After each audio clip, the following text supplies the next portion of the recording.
Does she walk? Does she talk? Does she come complete? My homeroom angel always pulled me from my seat. She was pure like snowflakes, no one could ever stain. The memory of my angel could never cause me pain. Years go by, I'm looking through a girly magazine, and there's my homeroom angel on the pages in between. My blood runs cold, my memory has just been sold. My angel is the centerfold, angel is the centerfold. My blood runs cold, my memory has just been sold. Angel is the centerfold. Slip me notes under the desk while I was thinking about her dress. I was shy, turned away before she caught my eye. I was shaking in my shoes whenever she flashed those baby blues. Something had a hold on me when Angel passed close by. Those soft, fuzzy sweaters, too magical to touch. To see her in that negligee is really just too much. My blood runs cold, yeah, my memory has just been sold. My angel is the centerfold, angel is the centerfold. My blood runs cold, my memory has just been sold. Oh yeah, angel is the centerfold.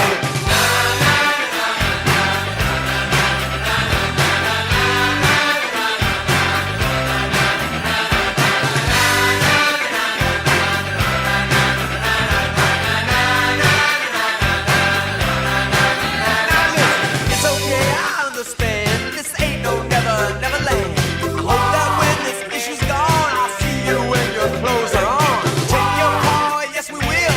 We'll take your car and drive it.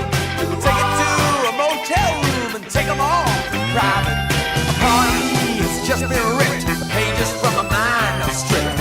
Oh no, I can't deny it. Oh yeah, I guess I gotta buy it. My blood runs cold. My memory has just been sold. My angel is the centerfold. Angel is the centerfold. My blood runs cold. My memory has just been sold. My angel is the centerfold.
Due to the graphic nature of this program, listener discretion is advised.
Greetings, universe. My name is Orbital Bacon, and I am certified G1 and a real freaking prime. Welcome to another live stream. It's Friday, the end of the week. That means if you're here, you are indeed made of sterner stuff. This is the place. Time to kick back and relax. Happy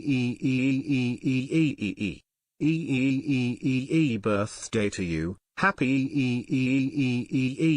EEEEE birthday to you. Happy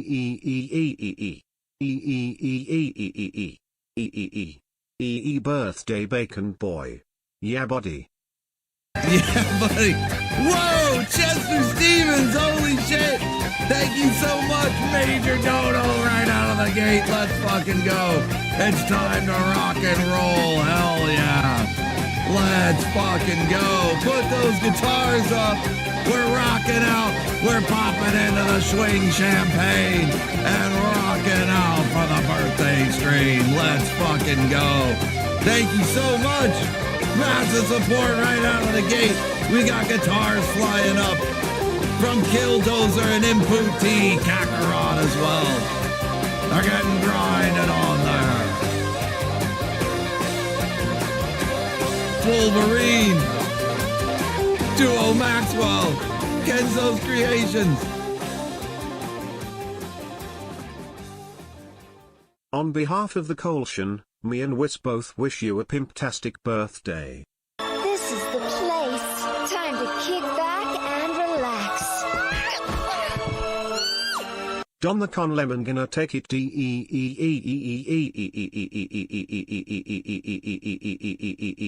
in federal prison. Thank you, Wolverine. Holy shit, the elongated E, the one before with the happy EE, and then he was like Kitty zooking out, just reading all the E's differently. I don't know how you got him to do that, but thank you, Cheetos, for the happy elongated E birthday with the first pop-up from Shantae. And then big thank you to Chester Stevens for that massive dono right there, the Cheddar Swiss Coalition. Hell yeah. And then Wolverine with the fucking hilarious E, elongated E. Appreciate you guys. You guys are awesome. Wooga wooga and booga booga, bim bams and flum bums. What's going on? Welcome back to another Sterner Stuff. You know what that means. Friday is here. The weekend is finally here. Another week done. Another week done. We made it. We survived. I never had a doubt. I know you guys are made of Sterner Stuff. I never had a doubt. But we made it once again. So it's time to set sail. Get on board the yacht and cruise right on into the weekend. The best way I know how, anyway. Happy birthday, Boss Bacon. Hope letting the girls breathe makes you smile. It always does me. Hell yeah, I always love getting a K.O. K's out. Let's go. Yeah, I always enjoy that. Loki Thorson is fueling up the thrust bus. Nocturne is yours. Gift wrapped and everything. Happy birthday, you filthy animal. Oh, thank you, Loki Thorson. I don't know, Kenzo's Creations. Did you hear that one? No, it's funny you should mention Nocturna. She's actually in the lineup for the roundup tonight. Depending on how many meters we stack up there, we might get to her. I don't know. But yeah, she is. She is gift wrapped and everything. So let's fucking go. Appreciate you guys. So yeah, you ready to set sail, to cruise on into the weekend? I know I am. You know, I had a pretty good week. It actually went by really fast. Normally when you're looking forward to something like, oh, I'm looking forward to Christmas or Halloween or whatever, seems like it takes a while to get there. And I was kind of surprised how quickly we got to the weekend, especially being a birthday weekend. I'm like, oh man, it's going to feel like forever. It's just going to drag on. But it really didn't though. It really didn't.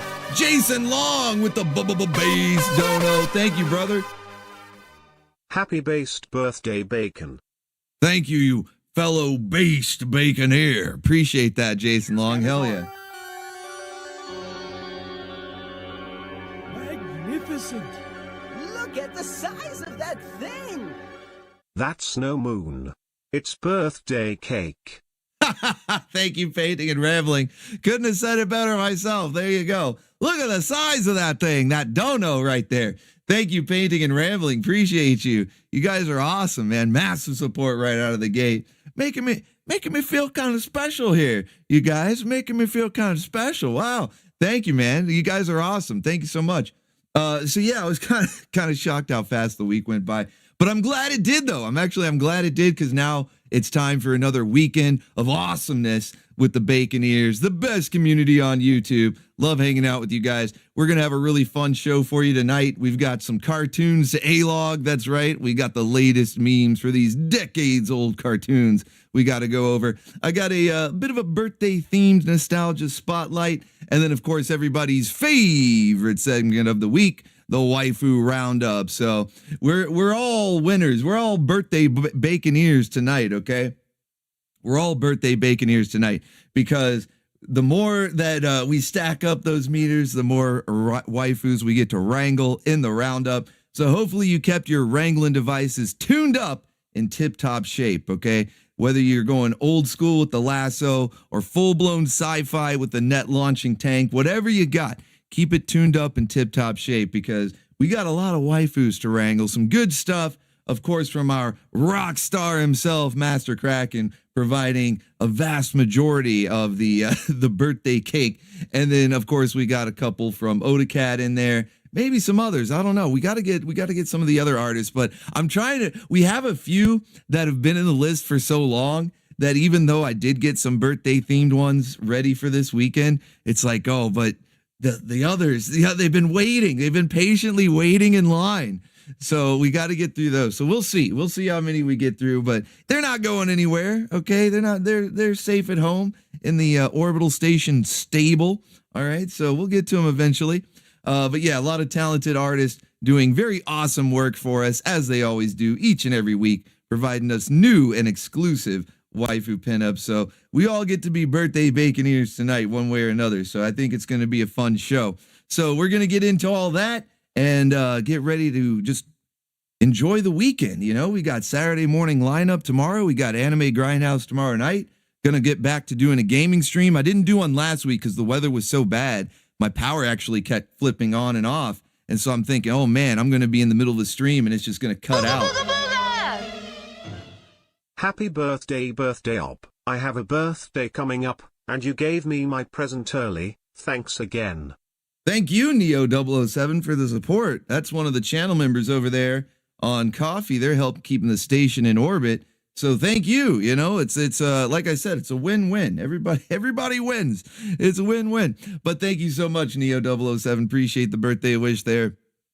I'm already having a great one, man. It's off to a great start. So yeah, we've got a lot of cool stuff. Sunday, I'm going to resume the gaming streams. So like I said, the bad weather last week, even though it stopped, like as far as the power flicking on and off, it did stop by that night, but I didn't know what it was going to do. And even though we are set to get more snow tomorrow, hopefully it doesn't actually cause any issues. I don't think it's going to be as bad as it was last week. So hopefully I don't get any of the power flicking on and off. So that way we can do a gaming stream on Sunday, and not just any gaming stream, but thanks to channel surfing, some of those clips you guys sent in of one Amelia-based waifu, we got to play that game. So I got the link thanks to Painting and Rambling. It seems to be still up. Hopefully they don't take it down over the weekend. Let me just make it to Sunday so I can play the game. But I don't really know too much about it other than it's supposed to be some sort of choose your own adventure style where you get prompted to make a decision and then the game progresses based on those decisions you make. So let's see if we can serve Amelia, okay? Hail Amelia, hail England. All right, we're going to see if we can serve Amelia in the gaming stream on Sunday. I think it should be pretty fun. I think it should actually be a good time. Yeah, Tomatoes. Well, I can't take credit for finding it. It was actually Painting and Rambling. I mean, I had only barely heard about the meme, and that's really all it was to me anyway, was a meme. I'm like, I keep seeing this Amelia character. There's like AI videos. People are making music videos with her. I hear people talking about her, but I didn't know exactly what she was from. I'm sick of this motherfucking snow on this motherfucking ground. Yeah. We've only had like one weekend, and I know it's supposed to snow tomorrow, but I'm already sick of it too, man. Blood work, I'm already sick of it too. And by the way, stealth check failed. Cake was detected. But thank you for the stealth check there, and I totally agree. I share your sentiment right there. I'm already tired of the snow. We basically had like 1 or 2 days of it, and we might get another day of it tomorrow.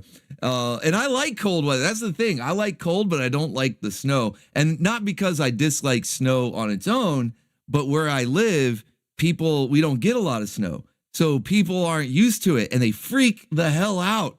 It's like the sky is falling, the world is ending whenever it snows or there's ice, if it freezes and there's ice, whatever it may be. And they freak out and everything shuts down. It's kind of obnoxious.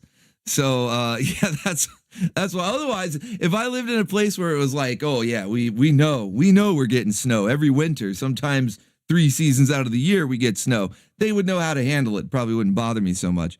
But yeah, it's ridiculous, man. It's ridiculous.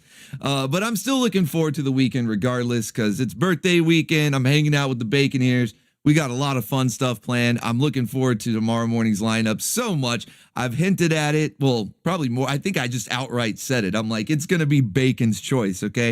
It's the birthday weekend lineup. So I'm just getting all my favorite episodes, reruns or not. I think they're all reruns, but I don't care. It's tradition, okay? It's tradition. Just like we watch certain episodes every Christmas and every Halloween. Well, every end of January, you're going to get the birthday traditions, the Baconeer birthday traditions, and we're going to see some of the same episodes. But yeah, it's just once a year. Happy birthday, my dear Orbital Bacon. May the following year be better than the last one, your pizza rolls and cheese flow freely, and your waifu stable be packed with your favorite picks. Thank you, Reverb154, for the well wishes right there. Man, if it's going to be better, this last year was awesome. So if it's going to be even better, it's like, man, I don't know if I'm ready. I don't know if I'm ready for it. I can't handle so much goodness. All right. But I'm looking forward to it. Thank you, Reverb154. Appreciate you, man. So yeah, I got a own personal favorite picks, but I'm sure you guys will like them too, especially once we start to go over the preview. Magnificent. Look at the size of that thing. Hey, happy birthday cake emoji, Bacon. Hope you have a great birthday and a wild janked up one for sure. Hope this helps you get there. Thank you, Sean Weitzel. Definitely, man. Look at the size of that dono. Thank you so much, Sean. Ohio snow, predict 4 inches. Get 2 inches. Everyone drives like we got 6 inches. Yeah. Well, see, Painting and Rambling, it's almost, I'd say arguably worse here because we get maybe half an inch to an inch, and everyone drives like we got 8 inches. Like everyone drives like we've been buried under a blizzard. It's like the end of The Shining. People are just sitting out in the cold, frozen to death, like a Jack Nicholson popsicle. They're just all frozen out there. They freak, and it's like half an inch, maybe an inch of snow. It's ridiculous. It's ridiculous. But thank you nonetheless for the visit from the Gyat Fairy there. So yeah, I think you guys are going to enjoy this lineup as well. If you're a newer Baconeer and you haven't gone back and watched every previous volume, which there's a lot, so I don't blame you, then maybe some of these episodes will be new to you. In NJ we wear shorts and barbecue in 8-inch snows. See, that's what I would like to happen. Then I wouldn't mind the snow at all. I wouldn't mind it at all, Kakarot, if that's how people around here treated it. Like, oh, it's snowing, let's have a barbecue. Then yeah, I would love it. I would actually love the snow because I do like cold weather. It's just people freak out, man. They just absolutely freak out and everything shuts down. It's crazy. But thank you, Kakarot, for the ticket to ride on the BOOGA train there. But yeah, so if you're a newer Baconeer, some of these episodes might be new to you, which would be cool. But even if you're a moldy oldie Baconeer and you've been around for a while and you remember most, if not all of these episodes, well, they will definitely be fun to watch again. I don't know if any of them are old enough to predate any memes, especially since some of them I did show for my birthday last year too. Like I said, this is a tradition. This is now a tradition that we're going to see these every year. But you never know. You never know. We had some new memes popping up lately, like the gadget wielding waifus. Okay, Goldie Gold taking the crown for that title, and we're gonna see keep an eye out basically and see if there's any other waifus using gadgets, especially at the rate that Goldie does, and could possibly dethrone her. Then we got a brand new one on Wednesday on Channel Surfing, much like the Amelia memes that were going around. We got a new meme here, the solid potato salad, which that title may sound confusing because it doesn't make much sense, and I don't really have a way to make it make sense. If you were there, you know, but basically extra limber waifus, you know, if they're really bendy, then they get the title of solid potato salad. Retro Ryu's got a visit from the Gyat Fairy Forest. Happy birthday, Bacon. Thanks so much for all you do, man. God bless you with many awesome, happy years ahead. Thank you so much, Retro Ryu. I appreciate it. And I'm glad that you're enjoying the content. You know, it makes me really happy to know that you guys enjoy the Saturday morning lineups, the anime grindhouses, and even these streams, you know, channel surfing and Sterner stuff, man. We have such a good time here. And it's just awesome. Like that's basically a birthday gift in and of itself. It's just that we have so much fun doing Sterner stuff and channel surfing every week. It's a nice way to break up like the watch parties. Those are fun too, but you know, we need variety. In my hometown here in New York, we got 8 inches already, and we might be getting more.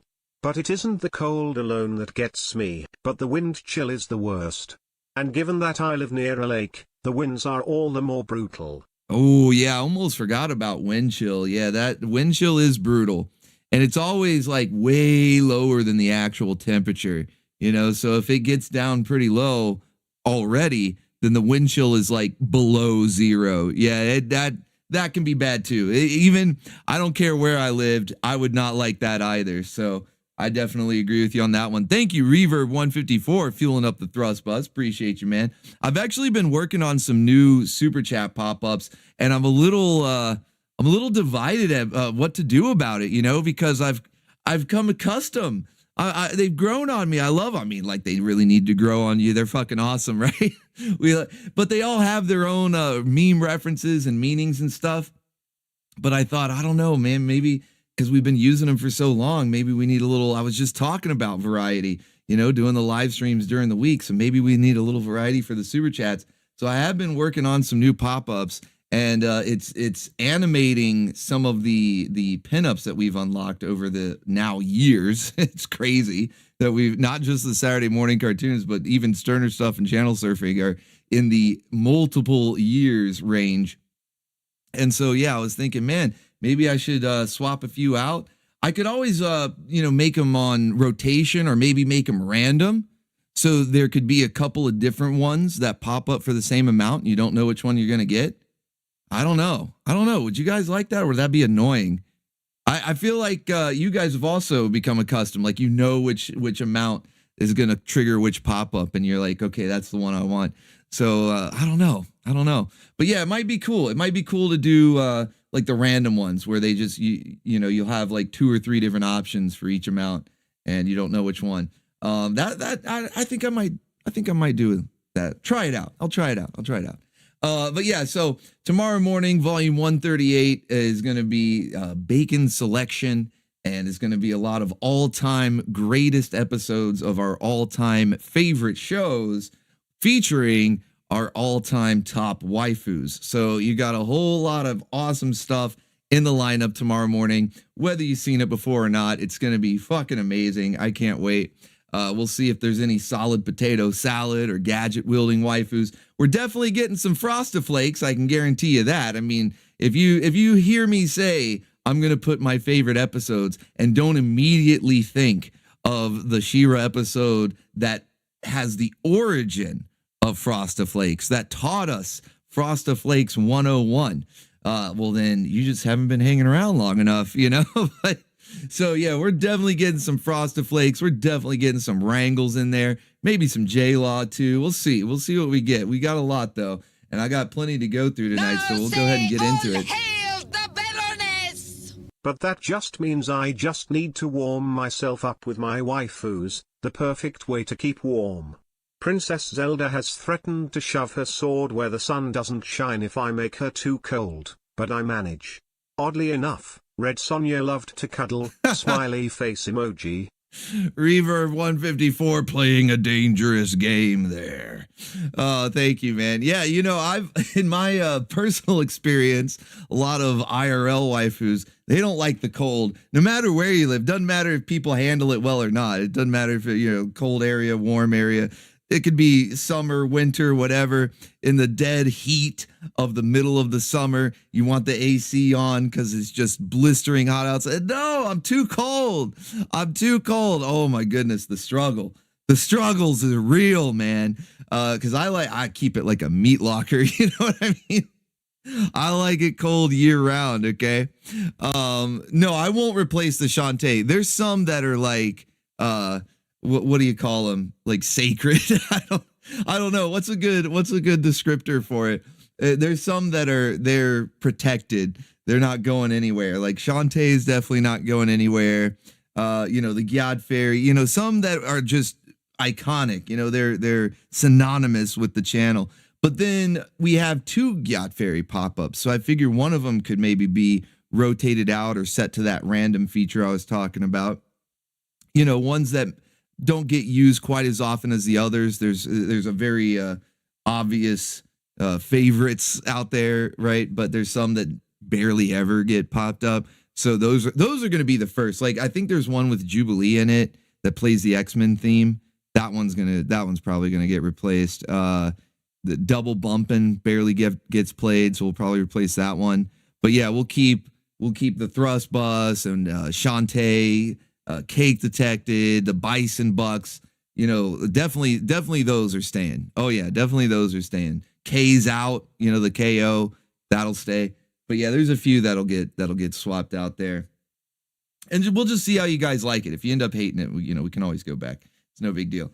All right, well, let's get into the show. But before we start it proper, I want to say hello to everybody. Thank you guys for being here, rocking out on the birthday stream tonight. Appreciate each and every one of you being here. Go ahead and like up the stream for me if you're ready for the festivities to begin. And by that, I mean going over all these memes for these shows that we got lined up for you tomorrow. And if you'd like me to say hello, well, familiar faces, you already know. Look at you. You're getting in there early. But if you're new, I'll tell you what to do. You just got to put that bacon in the sky. Send it way up high, all the way up into orbit. Look at it flying up already because we have so many familiar faces. Moldy, oldie, bacon ears. That's a term of endearment, okay? And yeah, you guys know right away. So first up, I see Kenzo's Creations with his Zoomerangs ready. Well, too bad, buddy. I trumpet this time, I got the birthday card. I can play the birthday card. So Nocturne is mine today, buddy. My eternal rival in Crossfires. We got Taverns Pull with the O/Bacon. Hail, brother. What's going on? Impu T. Hey, Sushi. That's right. Thank you for the birthday wish there. Hellspawn Leviathan. Hail, brother. What's up? Prince of the Abyss says KO's a fan favorite. Yeah, I think that's safe to say. Gojira is here, aka Philip Fabian, says happy birthday. Thank you, brother. Definitely not Hunter Batista. Is definitely not fooling anybody. That is Hunter Batista. Good to see you here, man. We got Spyro Man here. Kakarot. We got tomatoes, killer tomatoes. We might see some killer tomatoes tomorrow morning. Carlos Cal is here. Gabriel Villegas says Shantae is an immortal classic. That's right. She's basically like the waifu mascot, which is saying a lot because we have a lot of all-time tops here. This is the chief. Right, got it. A Tanjubioma detour. Thank you. Japanese. I know what that's. Happy birthday in Japanese. Thank you so much. Putting a call into the chief to wish me happy birthday there. Appreciate you. Let's see. Yeah, Shantae, she's kind of like the waifu mascot. And considering we have so many top waifus, that's saying a lot. But she does dance us out to every end credits segment. Sometimes new songs. That's kind of like my new favorite meta, that sometimes you guys will send in random songs for her to dance to during the credits. It's a lot of fun. Let's see. We got Michael Russelman here. Good to see you, man. Hopefully you're doing well. Wolfpack Gaming is here. Storm Shield, what's up? Overdrive Prime. We got Retro Ryu. Tim J, hail, brother, what's up? There's Sane Adam, hail to you as well. Chester Stevens, one half of the Cheddar Swiss Coalition and the current stream boss right now as well. I will make sure to shout you out before we get officially started here. Did I say Gabriel Villegas? If not, there you are again. Rex Rude 99 is here. To you, brother. Duo Maxwell is here. He's got bacon and cake mixed in there. We've got Shadow. Man, I'm gonna mess this up. Shadow Ops Simon. I don't know. Shadow Ops Airman. I don't know why that R just disappears. Oh man. Okay, Shadow Ops Airman. That's a lot easier to pronounce. Good to see you, though. Ron McChaos is here. What's going on? We got blood work for crying in the mud, Bobby. Everybody run. It's blood work. Let's see. Sean Weitzel is here. Good to see you. Killdozer making diesel noises over there. We got Book Gollum. Kyle Conklin is here. There's Prince of the Abyss saying, I'll take a corner of the birthday cake. There's enough to go around, don't you worry. I see Waste of Space, a.k.a. Cheetos, a.k.a. the #1 troll. Yeah, buddy, it's the birthday boy. That's right. Wolfpack Gaming is here. Reverb 154. I see Jason Long. Hail, brother. We got James D. Morris says it's Bacon and Roses time. Hell yeah. The Stud Comic is here. It says just popping in, but Jokic is back. Who? What? I don't know. I went over my head. No idea. But let's see. We got ad user Giletto. Did I say that one right? Hopefully. Let me see. Let me read that one again. Did I say that one right? I don't even know. Yeah, I think so. Giletto. Yeah. Let's see. Ricardo Vasquez is here. Good to see you, man. And we've got. Maybe that's all. I'm starting to run out of bacon, but I'm scrolling down just to make sure. Tony Nuggets is here. Says I'm chilling with my nugget. Just the left one. Is Luke? Which one is he? But shout out to Tony and his nuggets. Let's see. Steve Z. What's going on, Steve Z? The Eddie Valiant is here. Cyber Changeling. What's going on? Let's see who else we got as I continue to scroll down. Running out of bacon, so we must be near the end of the list. Kenzo's fueling up the thrust bus. Let's go. Maybe add some of the new pop-ups to a $3.50, $4.50 and so on. If they let you. Either way. Happy birthday Orbital Bacon. I set my Zoomerang down tonight. Ah, thank you, Kenzo's Creation. Appreciate you, man. You got Kitty zooking out with those elongated E's. And yeah, I've already, it definitely lets me do the 50 cent. Really, I can add in any amount. And I've already got a couple in there for amounts like 350, 450, so on and so forth. I think all the way up to like 9 or 950. It basically all like the single digit amounts. I added a 50 cent pop up too. But see, not all, some of those get used. Some of them do, some of them don't. So I'm gonna go for the ones that like rarely, if ever, get used first. And I'm gonna keep the favorites there. Commies are not people. There's a custom one. Only ardent nationalism will save us now. Hail, brother. Thank you for the base dono right there. Appreciate you. Yeah, 420 is a pop-up. That was a custom one right there. Yeah, we got it. We got a few. To let me set really any amount I want. So thank you. And thank you for the dono, Commies Not People, as well as perfectly exemplifying just how customizable it is. Appreciate you, man. Carl Singh, what's going on? What are my birthday plans? Just hanging out, man. I'm not like big on traveling or making a big deal out of things, going places and having like a big party or anything like that. So we're hanging out with the Baconeers tonight like we do every Friday. Of course, I'm going to be tuning into the Saturday morning cartoons tomorrow. Might do something with friends and family tomorrow afternoon, but then it's back to the grindhouse tomorrow night. So yeah, I'm just hanging out. Like that's what I prefer to do. Keep it simple. I don't want to travel any long distances or go to any crowded areas. I just keep it simple. But thank you though.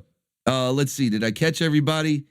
in the chat. I think I did. If I missed anyone, I do apologize. Just put some bacon up there and I'll say hello to you. I'll keep an eye on the chat too as we go along. That way I can give you a shout out as well as read your entertaining comments because you guys crack me up. You tend to crack me up more than I think I make you laugh sometimes. I don't know. Who should be the host here?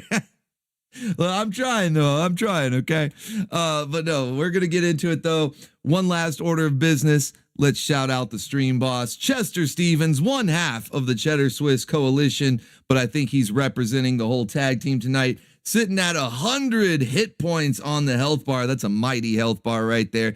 Thank you, Chester Stevens. All hail the stream boss. Let's get some pizza rolls raining and the waifu swinging for you, good sir.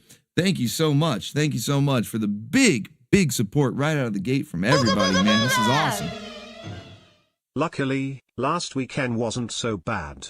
By a miraculous stroke of luck, I didn't encounter any power outages at all during the snow miser's wrath. We in the Carolinas are made of sterner stuff after all. Cheers to you, Boss Bacon. Happy birthday.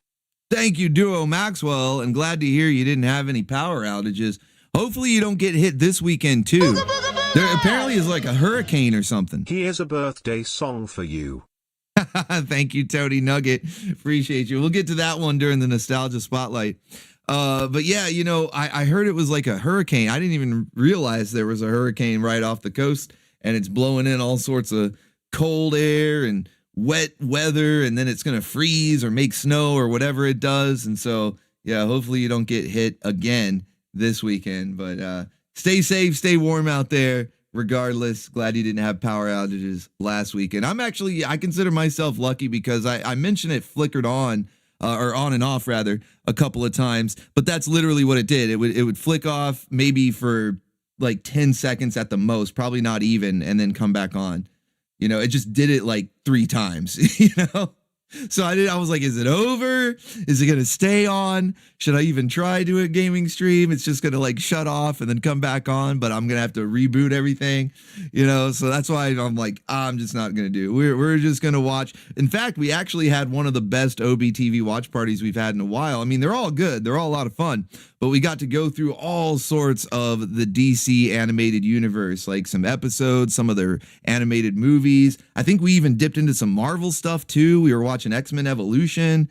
I mean, it was just a really good time. So no regrets. Okay. No regrets right there. All right. Well, let's get into the show proper and start off with the Saturday morning preview. As mentioned before, we are up to volume 138, encroaching ever closer to volume 150. And that's going to be the 3-year celebration as well. We are slowly but surely getting there. It does seem to be slowing down now. It's funny, before I was like, oh man, we're just flying through these weeks. But I guess because I'm looking forward to that as well, just because it's another big milestone. So I'm like, oh man, and it's starting to feel the time go by. But yeah, volume 138 already. And this is the birthday edition, Baconeer birthday edition, where I have gone through and selected some of my all-time favorite episodes, what I consider some of the all-time greatest episodes of our favorite shows that feature some of our top waifus all time, especially if you've been around the channel for a long time. You could almost guess the lineup just based on who are all the top waifus, because you know what shows they're from. So if you've been around for a while and you go, okay, I know it's, you know, her, you know, you start listing them, you're probably going to be able to guess the full lineup. But we'll give you a preview. Not everything. We'll keep a few surprises in there, unless you're a channel member and then you already know. But for everybody else, we'll keep a few surprises in there, especially if you weren't around last year and you don't know what I typically play for this January tradition. But we'll give you a preview of a few shows, go over some of the memes that I've cooked up for you. Some of them are classic, some of them are new. And we definitely have some fun stuff, man. It's going to be a zooked out morning, okay? Completely zooked out. We like zook, see? Lots of good stuff. A little bit of jank. There will be a little bit of jank. Again, not just guessing the top waifus, but just knowing that I like janky stuff, okay? I'm a janky boy, all right? So there might be 1 or 2 shows in there that are a little bit janky. Plus, because, I don't know, maybe I was just feeling bold Because, hey, it's like, hey, it's my birthday. I'm going to do it. I don't care. It's my party, and I'll get blocked if I want to. It's my party, and I'll get blocked if I want to.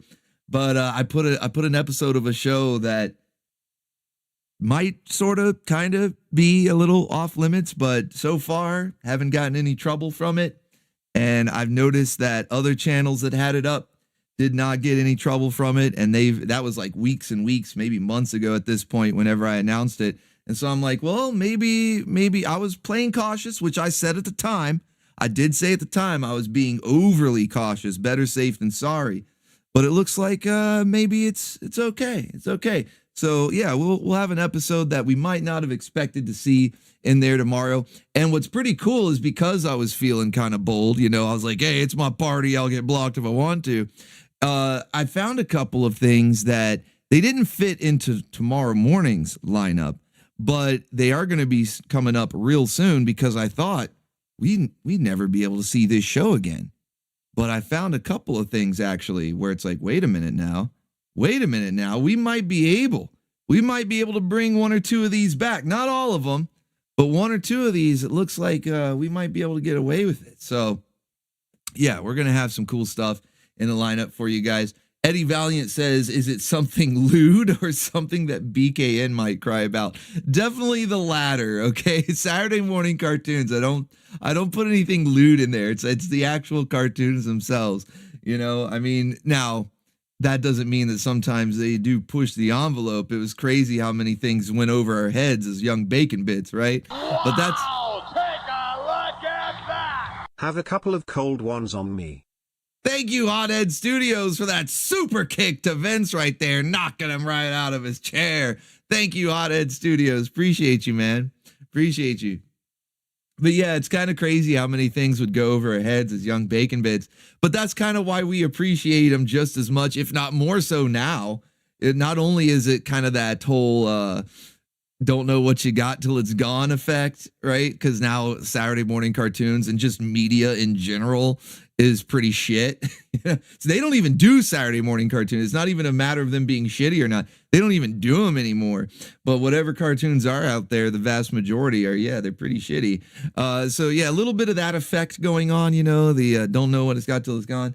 As well as just being able to appreciate all the things that went over our heads as young bacon bits. So it depends on what you consider lewd, like there's some framing.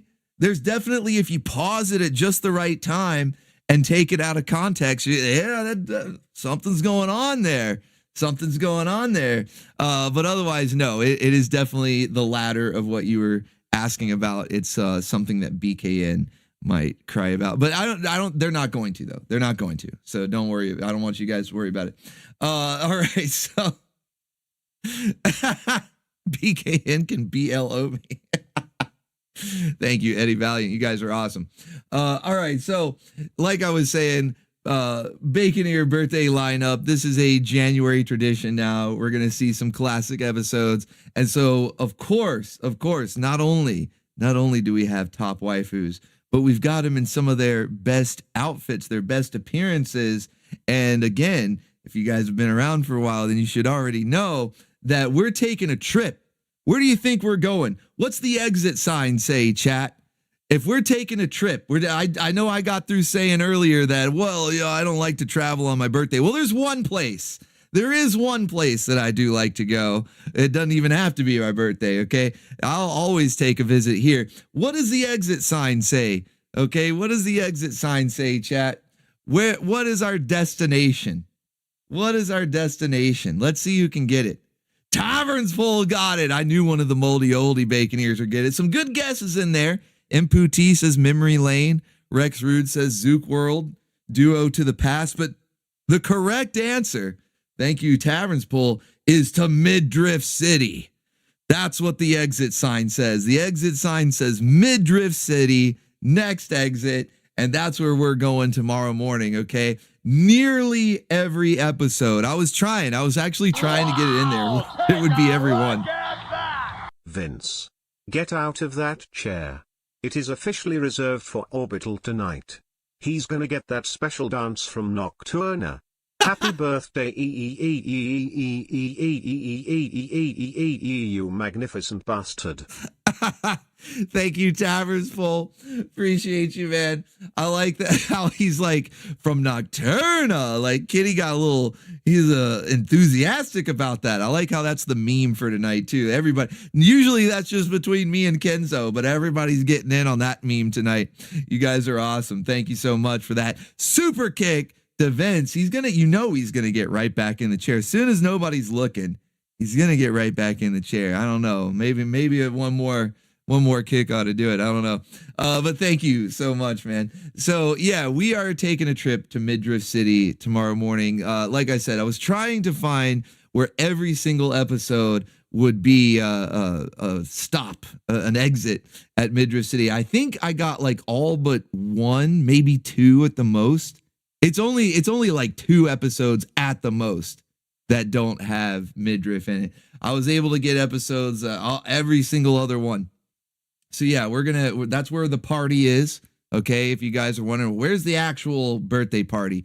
It is in Midriff City. Okay. So that's where we're heading tomorrow. As you can see here, Princess Lana, one of the all-time top tier waifus here on the station. Like I said, if you know who the top waifus are, you could probably guess the entire lineup.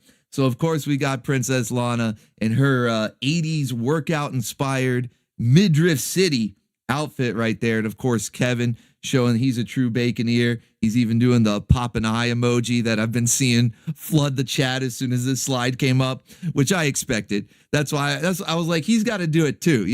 Like I know there's going to be eyes in the chat. So Kevin's got to do the eyes too, because that's it. He's checking it out. Okay. He's like, whoa, we're in Midriff City. I thought we were in Videoland. I know I'm not in Kansas anymore. I thought we were in Videoland. We have left Videoland. We are now in Midriff City. He's one of us, okay? He's a Baconeer. Gonzangas. I need that clip. Oh, man, I need to make that a clip, Ron McChaos. I love Encino Man. That's like one of my favorite movies, especially in the comedy genre. And that bit right there where he just goes, Gonzangas. I think it's the grunt that makes it so funny. Like Gonzangas is a funny word on its own for yams. we already have so many. Yams is our favorite. We already have so many different words for them here.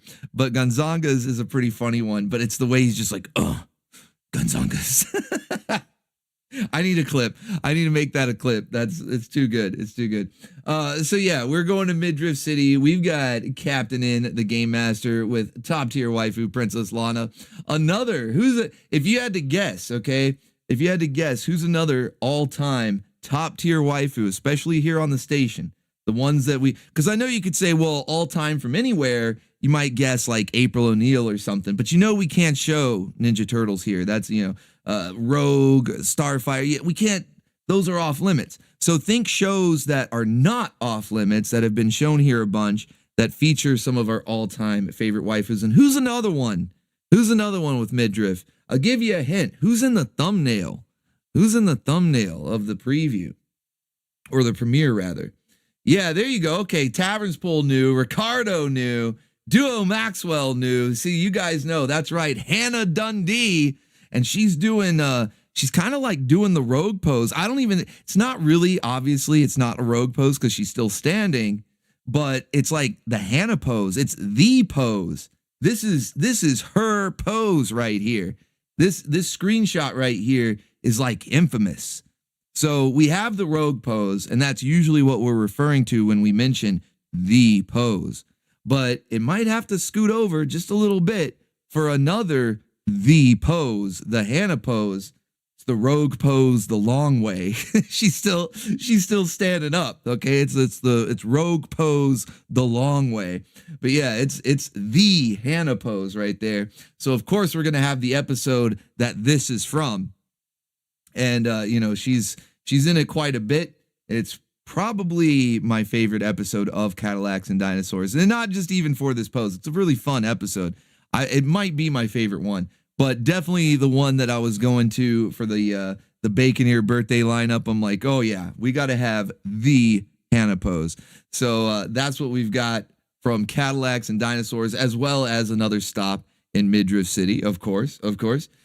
Burn Roddy, what's going on? Says happy birthday, thank you. And Lone Wolf is here. Says the hottest thing ever is when cleavage is lopsided. Just saying. Well, yeah, because it shows like the weight. You know, there's these things have a weight to them. It's physics, okay? It's physics. It does. I know it's probably you're just trying to be funny. I don't know, but it's a valid comment because I'm not an artist myself. I would never consider it, but I've studied a little bit. I tried to be an artist a time or two, you know, and yeah, it's like things look kind of funny. Things look kind of off, like uncanny valley. If it's all just sort of floating in this like perfect stasis. So yeah, they're meant to have weight, to have movement, and that lopsided, as you put it, that lopsidedness actually shows that very simply. You know, you don't even necessarily need the full-blown pudding physics. Even a still image can show you that there's weight, there's movement. Yeah, it's good stuff. But thank you. Thank you. Look, this is educational, okay? This is educational, guys. All right, so we, like I said, another stop at Midriff City, but we're not done there, okay? We're not done there. Oh, not by a long shot. I saw a couple people actually guess this next one, even though her standard outfit is not a Midriff City outfit, but the episode tomorrow definitely is. I saw you guys talking about the Baroness. So if you guys remember that episode of G.I. Joe where Baroness spends literally the entire series, like all of her screen time in this episode is spent in this rockin' bikini right here. Definitely Midriff City. That's like Midriff state. It's like Midriff country.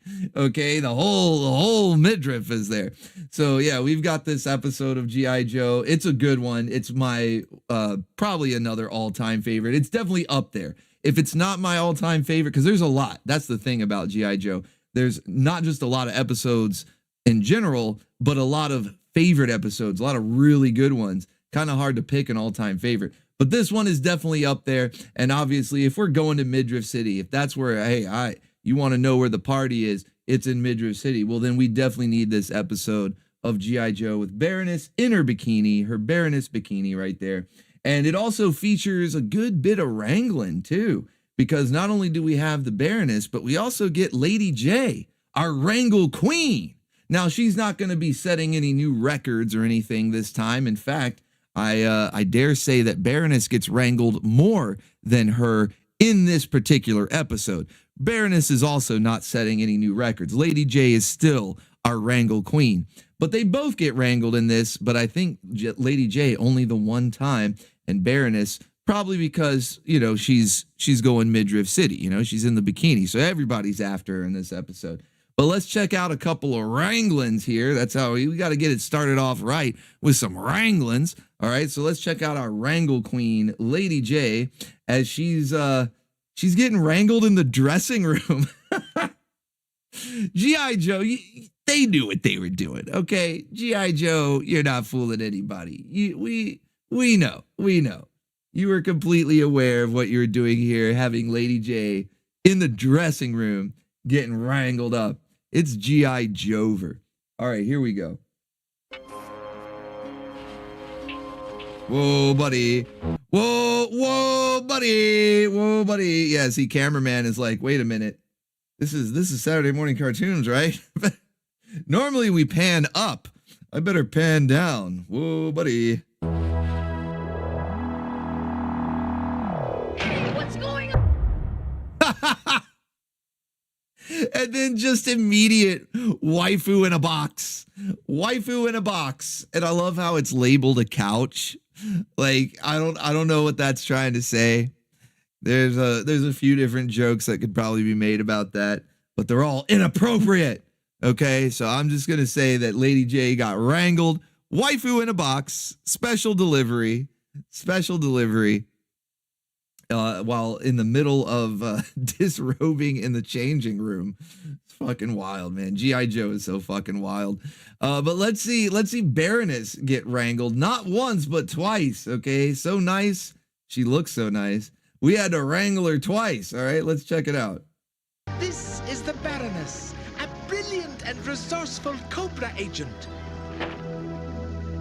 A brilliant and resourceful Cobra agent. Yes, we admire her for her mind. It's her brain. That's her special power. Though that's her biggest asset is her brain. She's a super intelligent scientist. Cobra agent.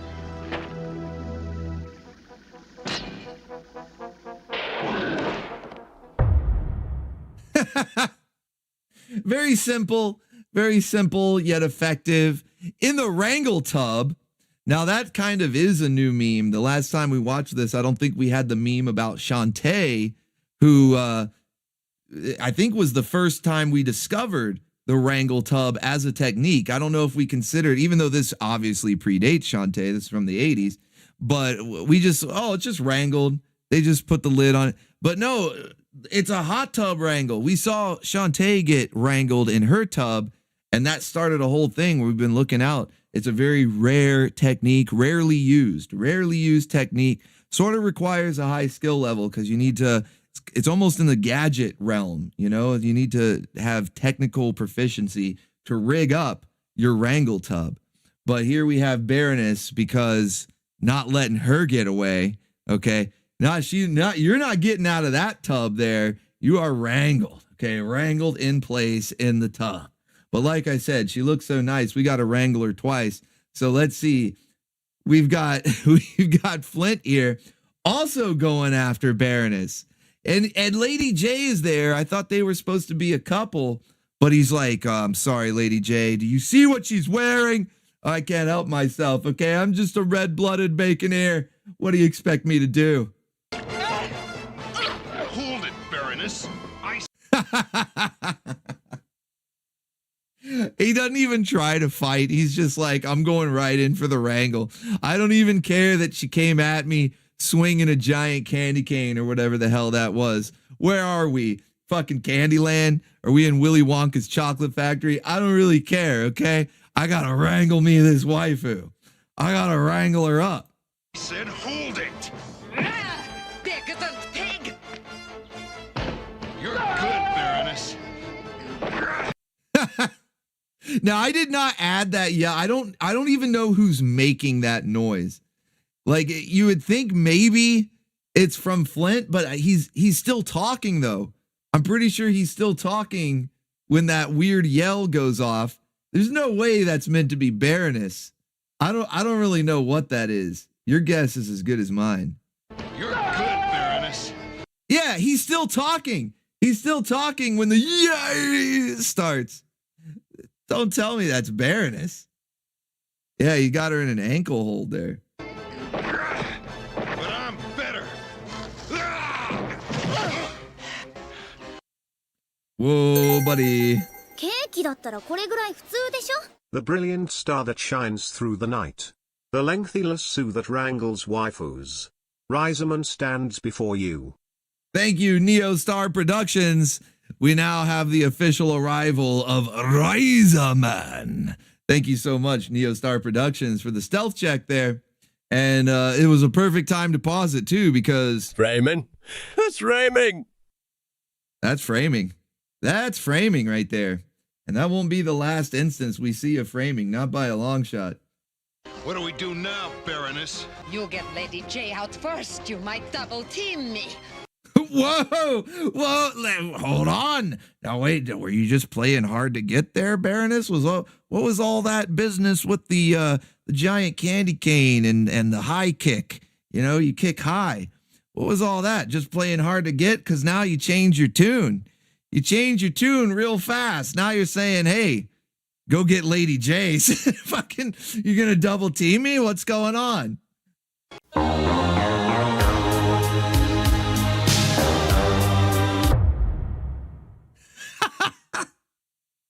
Wrangled. Framing? That's framing. Wrangled and framing simultaneously. A framed wrangle right there. Holy shit. A framed wrangle.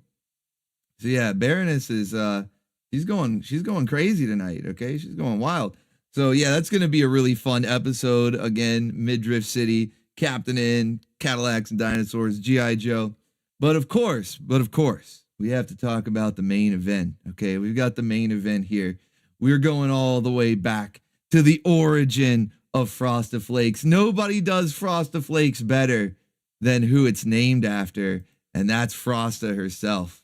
So you know we got to see the episode of Frosta, the birth of the Frosty-Flakes meme, the origin, and it's even better than I remember. This is why I like doing these episodes once a year. It's a good tradition. It's a fun tradition, okay? Because a lot of the times especially because we joke about it so much, you know, they're just ongoing memes here. They're always funny, but you almost forget the source. You know, we're always making references to Frosty-Flakes from all these other shows. You almost forget how good the source was. It's so damn good. In fact, I was going through this. I noticed that there were a couple of frames where I missed before. So, you know, we've got the classic clip. I'm going to play it here for you in a second. And we've even got a couple of emojis in the Discord server based off the Frosty-Flakes face. You know, the face that she's making when she's chowing down on the Frosty-Flakes. But as I was going through these clips, I realized there were a couple of expressions, a couple of moments. The Frosty-Flakes were near constant, and I missed them the first time. And they were pretty damn good. So we got to go through these clips. We got to see just how brutal a case of Frosty-Flakes they are. And of course, it is with good reason. That's another thing that I noticed. It's this episode. That's right, Spyro Man. But there was another thing I noticed, that she actually had pretty good reason to be having such a fit of Frosty-Flakes, because it's not just like your typical, this waifu likes this guy, but maybe he doesn't even know it. You know, maybe they're not like official or anything like that. So she's just, you know, it's almost like a little bit of a J-Law moment mixed in there, right? But no, Frosta had already laid claim to He-Man, okay? And I do mean laid. She had laid claim to He-Man, and I do mean laid. Happy birthday, brother, love ya. Thank you, Cruisin' PC Vet, for the 10 big Bison Bucks right there. Thank you so much, man. Really appreciate that. Hell yeah. So we've got another case. I told you that one from G.I. Joe would not be the last instance of Raymond. It's raining. Because yes, we do have another case of framing once again. And it's I'm debating whether or not to show. I made one of those animated GIFs. You know, it's kind of a joke with He-Man. Not as much anymore. Maybe it's because I just don't pay attention. I don't know. But I remember for a while there was this joke. People would take the like 2-second clip of He-Man when one of the bad guys is trying to capture him or something, and then they would just loop it. They would put it on loop, and they go, "Oh, see, look, it looks kind of gay. I think He-Man might be gay." Well, I'm here to inform you that He-Man has a big old case of the not gays, okay? He-Man has a big case of the not gays, because what's good for them is good for the Baconeers too. If they want to try to slander He-Man like that, well, what's good for them is also good for the Baconeers. And I'm only going to show this for a little bit.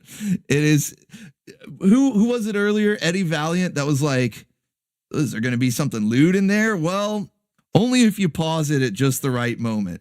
Okay, only if you pause it, only if you take this one specific second and just loop it back and forth. Then maybe, okay? But it's not even, look, it's not even just that one moment. This is kind of like how G.I. Joe, they knew what they were doing. They knew what they were doing in He-Man too, because this is her response, okay? This is her response. Are you all right? Oh, couldn't be better. You were wonderful, He-Man. ケーキだったらこれぐらい普通でしょ? He-Man finna buzzed. Thank you, Bloodwork. Thank you, Bloodwork. Appreciate that. Yeah, and then he's looking a little nervous, like, hope I did okay. And then there's Frosta. There's a reason why Frosta is like all-time waifu queen. Whoa, holy shit! Chester Stevens with another one! Let's fucking go! Thank you, Chester Stevens! Woo! Put those guitars up in the chat, and the waifu's gonna grind on you there. Because we're rocking out. We're pouring the pizza rolls and the swing champagne. She's grinding on Philip Fabian, Bloodwork, and Kakarot there. Cruising PC Vet and Michael Russell, Rex Rude. Everybody's rocking with the waifu tonight. Let's fucking go. Holy shit. Oh, she almost went overboard. She almost went overboard there. Let's fucking go.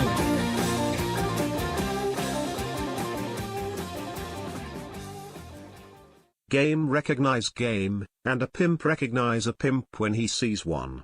Prince Adam? More like Pimp Adam. Exactly. See, you see what I mean? Speaking of, number 2 is only 2 months old and she just told me she's down for number 3. Awesome. Congratulations, commies are not people. That is awesome, man. Yeah, make more. Make more. Do it. Do it, brother. That is awesome. Congratulations. Thank you guys so much. Insane generosity from Chester Stevens, the Cheddar Swiss Coalition tonight, now adding his Stream Boss health bar up to 200 hit points. That's a very mighty health bar right there. And then thank you, commies and not people, for that visit from the Gyat Fairy. But yeah, there's a reason why She-Ra is one of the all-time top waifu queens here, okay? She's a waifu queen on the Orbital station because look at how supportive she is. All right, He-Man's like, you know, he's got a little self-doubt. He's like, I hope I did okay there. As I was going, hope I did okay there. Wonderful. Booga, booga, booga!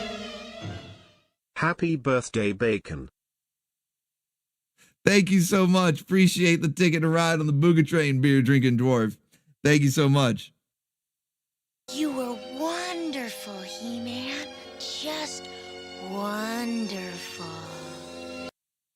Speaking of being ready for round 2, like what was it that commies and not people just said? He's like, she's already ready for number 3. Yeah. Speaking of, I think Frosta might be ready again. Already ready again. Okay. So yeah, that's why she is one of the all-time top waifus ever. But this is also why she has the serious bout of Frosta Flakes. Okay, it makes sense now, right? It all makes sense now, right? Okay, it's not just like, oh well, I just had a crush. He had no idea. It's like, no, he's just one and done. Going to another waifu already? I don't fucking think so. So let's check out this clip of Frosta and enjoy all of her glorious reactions. I love the faces that she makes while she's chowing down on these Frosta Flakes. It's so hilarious. So let's check this out again here. Just let me get this helmet off.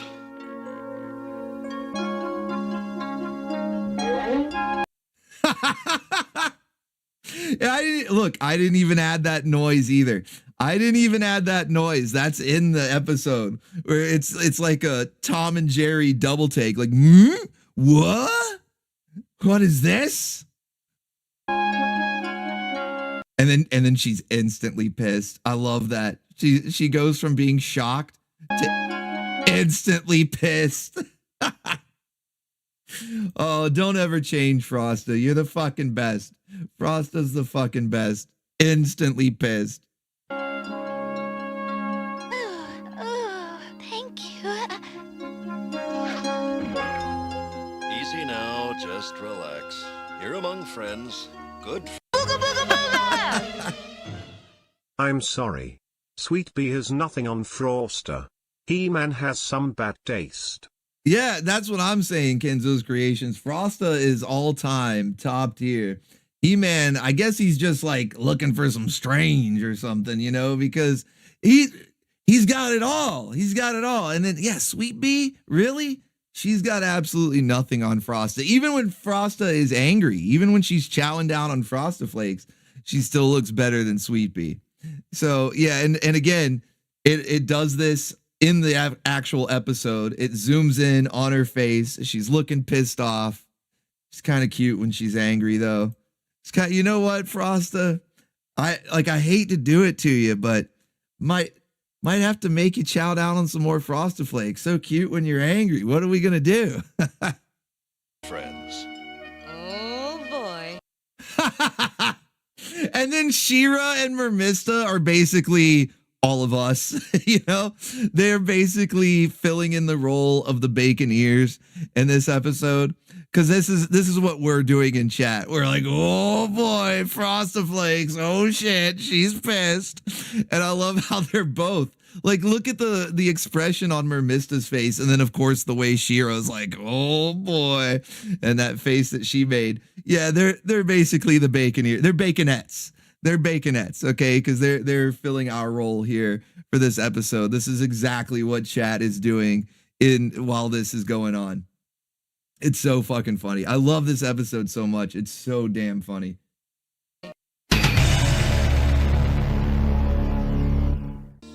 Oh, my name is Sweet Bee. Sweet Bee. Well, that's a sweet name.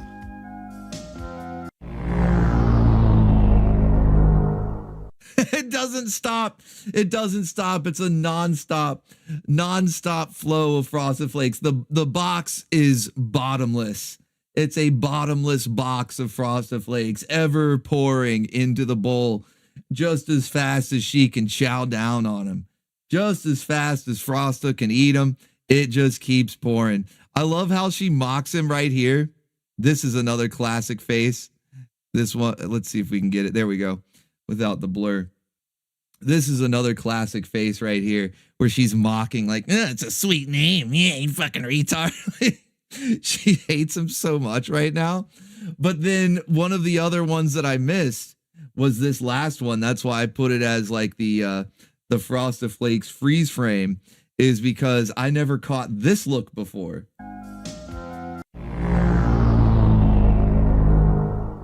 The cold shoulder. Look at that, man. I don't know how I missed this one before.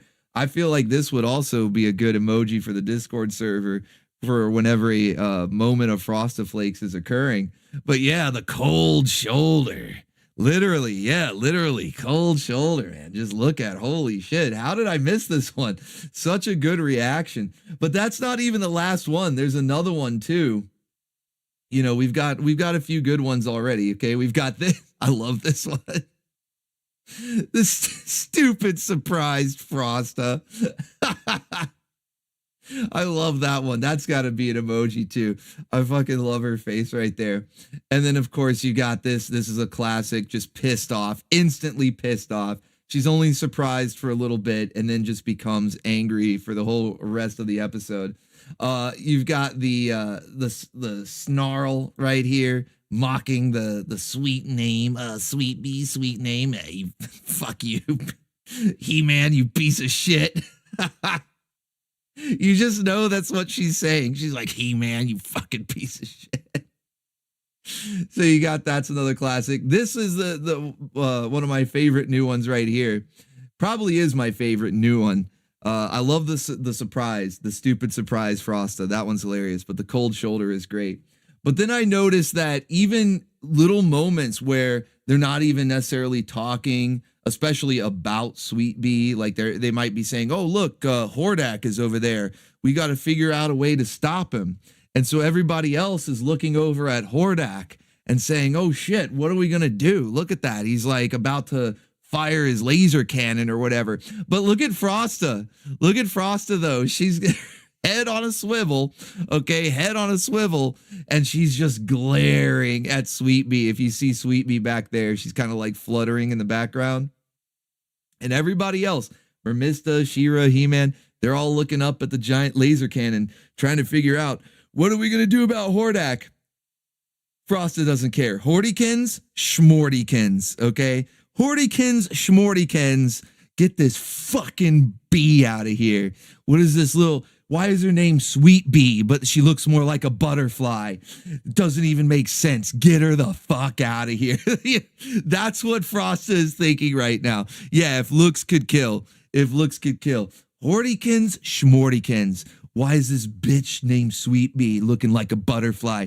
Get her the fuck out of here. So yeah, there were so many good moments like that. Not even really worth like getting a full clip or anything, because like I said, they're just talking about their battle strategy.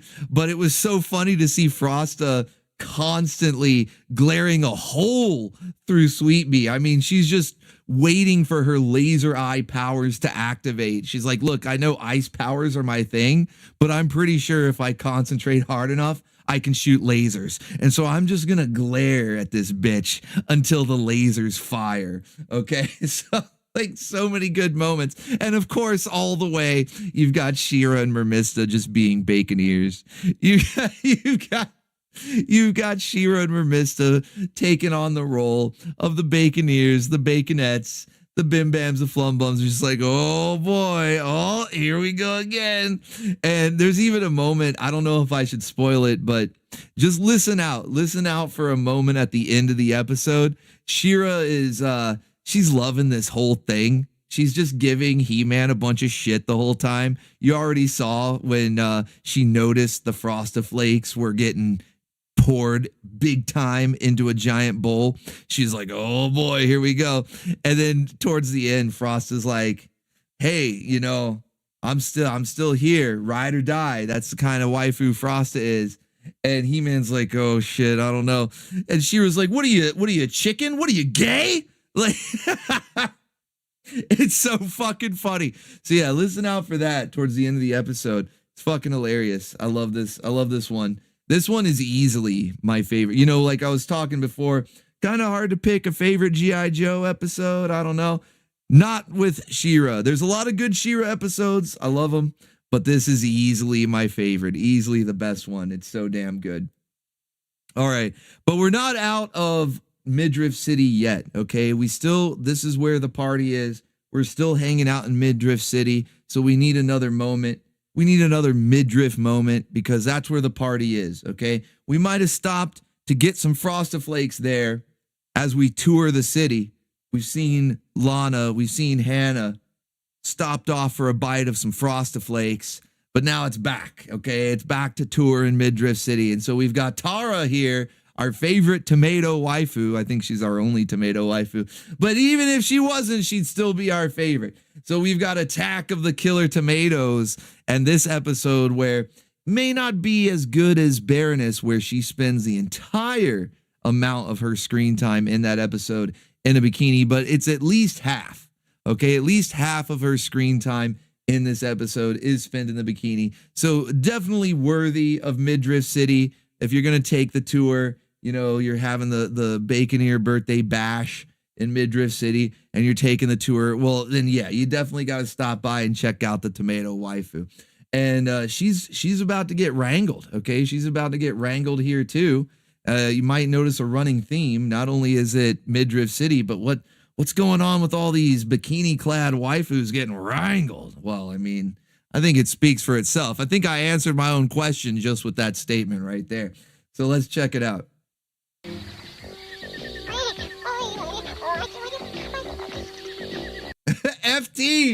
FT's got like the best seat in the house. Look, he's looking too. Look at it. Look, he's watching. This is almost like Lady J in the changing room, except this time there's a little fuzzy tomato baconeer here saying, oh, well, I'm not gonna, the cameraman might have panned down, but I'm not. I'm panning up. Yeah, whoa, buddy. FT getting an eyeful. Relax, FT. I'm just going for a swim, and this is fresh water.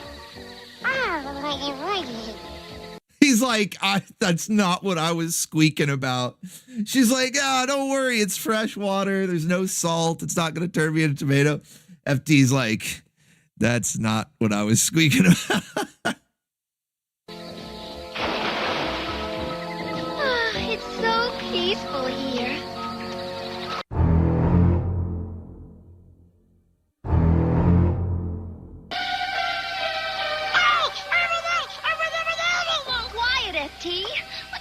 with you anyway?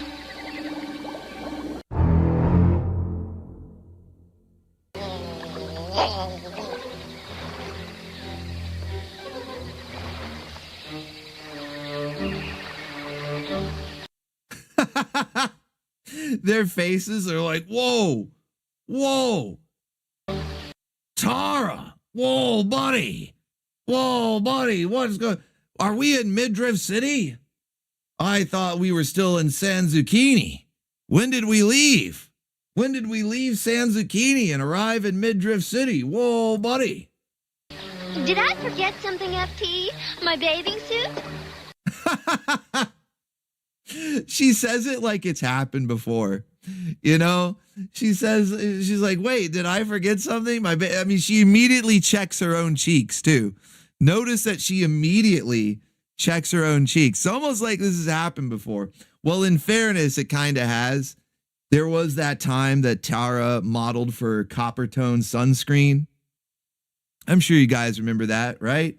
You guys remember the time Tara was a spokesmodel for Coppertone sunscreen? And, FT, since he's already seen, he's like, hey, once isn't enough. I got to see it again. So that's why she immediately starts checking for, her own cheeks. Like, whoa, why are you all staring? What's going on here? Yeah, best sunblock ad ever. They sold a whole bunch of sunblock. Sunblock's still not locked up behind plastic at the Walmart, though. So yeah, that's immediately why she's checking.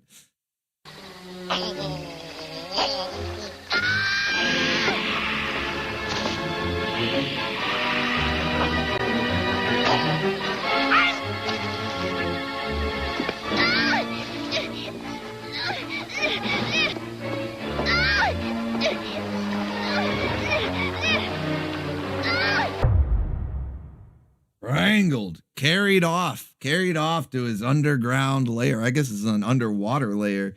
I don't know, maybe both, maybe an underground underwater lair. Wrangled, taken away. Just as she was blowing up for her Coppertone sunscreen ad. Oh, destiny is a cruel mistress. So yeah, FT doing Kitty's job, right? Kitty needs to step it up a notch. He might have some competition in the job market now. So Kitty better step it up a notch. Make way. FT's coming in. He's like, hold on. Two can play this game. Pardon me. Pontsu. Hell yeah. Let's fucking go. All right. So that is what we've got lined up. Now, I do have a few more previews for you, but that's going to be in the Nostalgia Spotlight segment. Okay. We'll actually give away a couple more shows in the Nostalgia Spotlight. But that's it for the official Saturday morning preview. It will be. Yes! The creature from the Wrangle Lagoon. Hell yeah, I like that, Hothead Studios. Thank you for the 10 big Bison Bucks. Creature from the Wrangle Lagoon. And then the sequel, Return to the Wrangle Lagoon. Because you can't stay away. Any place called the Wrangle Lagoon, we're going there and Midriff City. Luckily, it's right there. The Wrangle Lagoon is right there in Midriff City, So like I'm saving up. I'm actually saving up for a lake house on the Wrangle Lagoon. I'm gonna get me a lake house in Midriff City right there on Wrangle Lagoon. But thank you for the 10 big Bison Bucks.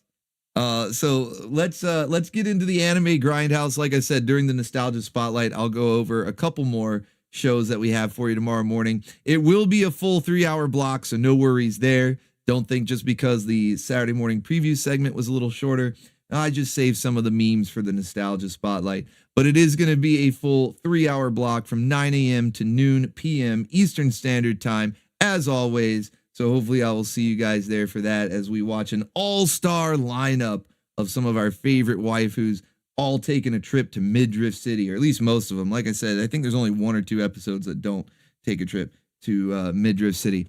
All right, so for Anime Grindhouse, tomorrow night at midnight Eastern Standard Time, this will be over on Bacon Bits as usual. And we finally, it's time to start something completely new. I mean, we kind of did last week, but it was more of a spin-off. So we got through 3 weeks of Soul Taker, and you guys definitely survived that. I applaud you for surviving. It was serious zook, a little bit of jank, and very, very confusing. And as a reward, we saw the Nurse Witch Komugi spinoff, which is absolutely nothing at all like Soul Taker, but features all of the same characters, just in weird sort of alternate real life roles, I guess. I don't really, it's a weird premise for that show, but damn, was it hilarious. Whoa! Ron McChaos, no way!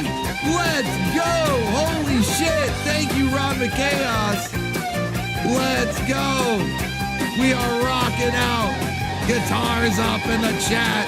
Rocking out with the waifu! Let's fucking go! Grinding on Spyro Man, Jason Long, and Tavern Paul there. Waste of Space is getting some. Gabriel Villegas too. Kenzo's Creations.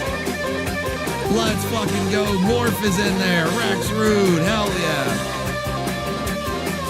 Holy shit, we are rocking out. We need more pizza rolls raining. Get more pizza rolls raining.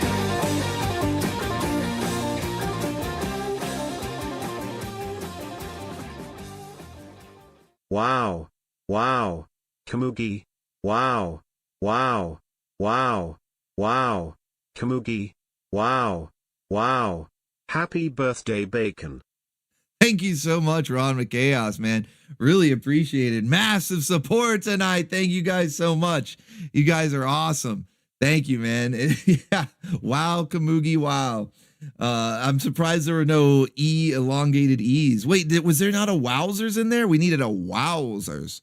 But thank you so much, man. Really appreciate that. Glad that you enjoyed Nurse Witch Komugi as much of a Zook festival as it was, in a completely different way than Soul Taker was. Like, Soul Taker was Zook in like its purest sense. You know what I mean? Like, it was just weird, kind of confusing, very abstract. So very much Zook. Nurse Witch Komugi is Zook in the like hyperactive sense, like kind of a blink and you'll miss a joke or a reference or an Easter egg because they go by a mile a minute. Just crazy, insane levels of Zook, but so much fun. You guys were, at least you seem to anyway, that you enjoyed the hell out of it just based on how much we were laughing our asses off. I think I was laughing the entire time between what the reactions were in the chat and then the show itself. I was just constantly laughing for 2 hours. You know, that whole anime grindhouse, 2 hours straight. You know, whether it was a low chuckle or just outright, you know, leaning back in the chair laughing, like chat was cracking me up. The show was cracking me up. It was so much fun. So we did that. We did Soul Taker and the spinoff Nurse Witch Komugi. So now it's time for something completely different, although not too terribly different, because this will be a little bit of a mixture, sort of like Komugi was mostly comedy, but there was a bit of a mixture in there with some action scenes peppered in throughout it. This one's a little more balanced, so it's got some action, it's got some comedy, maybe a little bit more comedy than action, but pretty close to equal parts. And it's also something pretty brand new as far as I don't think we've ever had anybody talk about this one before. I don't think it's been suggested. I just stumbled across it. The art style looked very familiar, and I'm pretty sure it's done by maybe the same team, or maybe at least members that were on the team and had an influence from Slayers. What was the other one? Magical Knight Romune or something like that. Mystic Knight Romune or Romunes, whatever his name was. But yeah, they've done a few things. It's a very particular art style. You'll probably recognize it when you see it.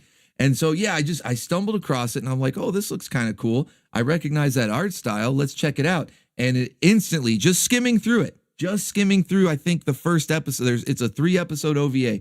And just skimming through the first episode, I was like, okay, this has everything that the Baconeers want. Okay, we've got some action, we've got comedy, we've got waifus, yams out. It's got it all. Okay, it's got it all.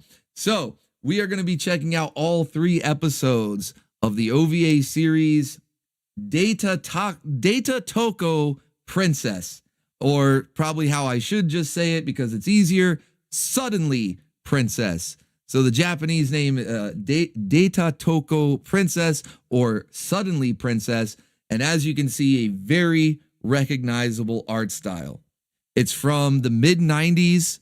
So second favorite behind the 80s cyberpunk anime, stuff we've seen like Dirty Pair. That is definitely my all-time favorite style. You know, when you see Dirty Pair or anything that looks like it, a lot of the stuff by Shiro, like Dominion Tank Police, all has that 80s cyberpunk anime look. That's my favorite. But a very close second is this style right here from the 90s, which again, instantly recognizable. As soon as you see it, you're like, you know the time period, you know the style. So we've got a 3-episode OVA. And Michael Russum says, I've seen this art a long time ago. Yeah, that's the thing is I don't know if I've seen this particular art or it's just that, like I said earlier, they look so much like Slayer's characters or something where I feel like some of the same artist or maybe some of the same team worked on it. But I'm like, yeah, it looks really familiar. Again, it's that 90s style, right? It's that mid 90s style. So it's got everything. I was skimming through, and just in the first episode alone, it has everything the Baconeers could want. And I love this image in particular because it has those pudding cake things. So I was like, hey, it's an excuse for more pudding physics, some pudding cake. Why not? Let's use this image right here. So that's what we're going to be watching.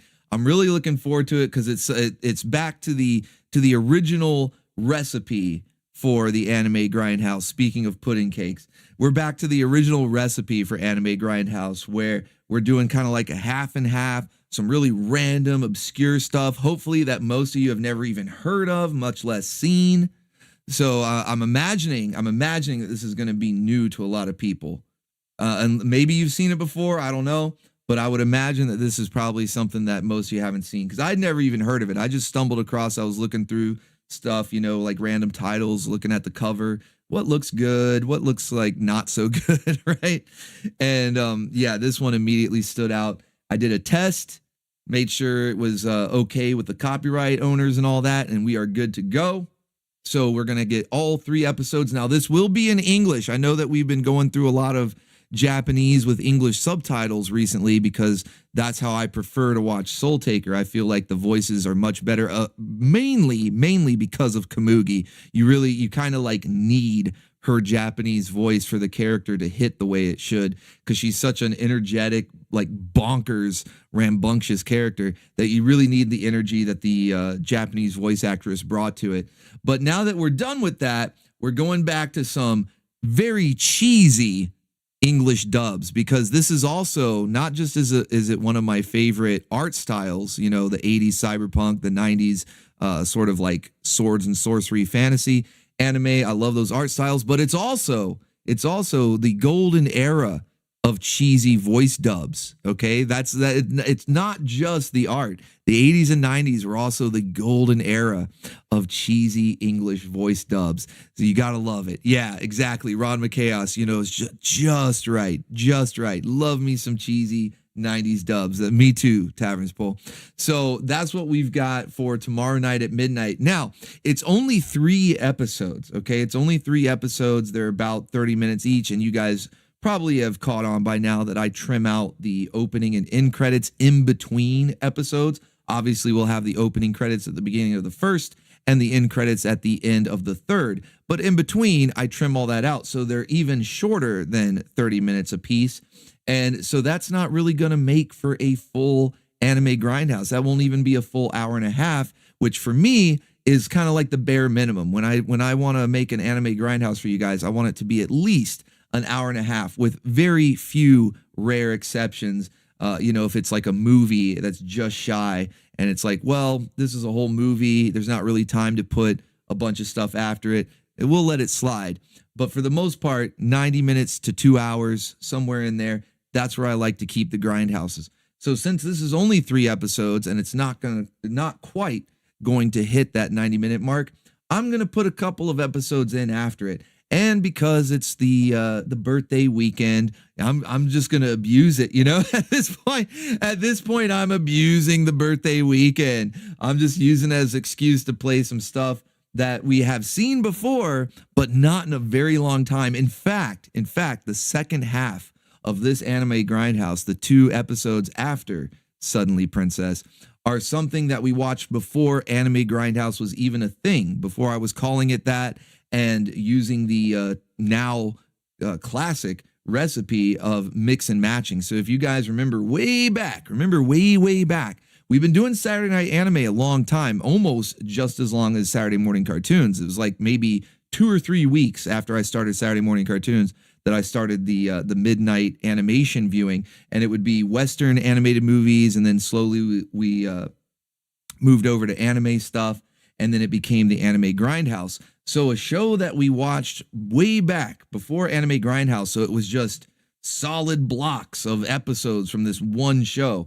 So now we're going to bring it into the grindhouse formula, mix and match it up, and I think it works very well because it has a very similar art style as well as a similar sort of vibe to it, you know, a lot of comedy elements, a little bit of action, and whole lot of wrangling. Like I said, this one, Suddenly Princess, has everything a Baconeer could ask for. Well, this next show does as well.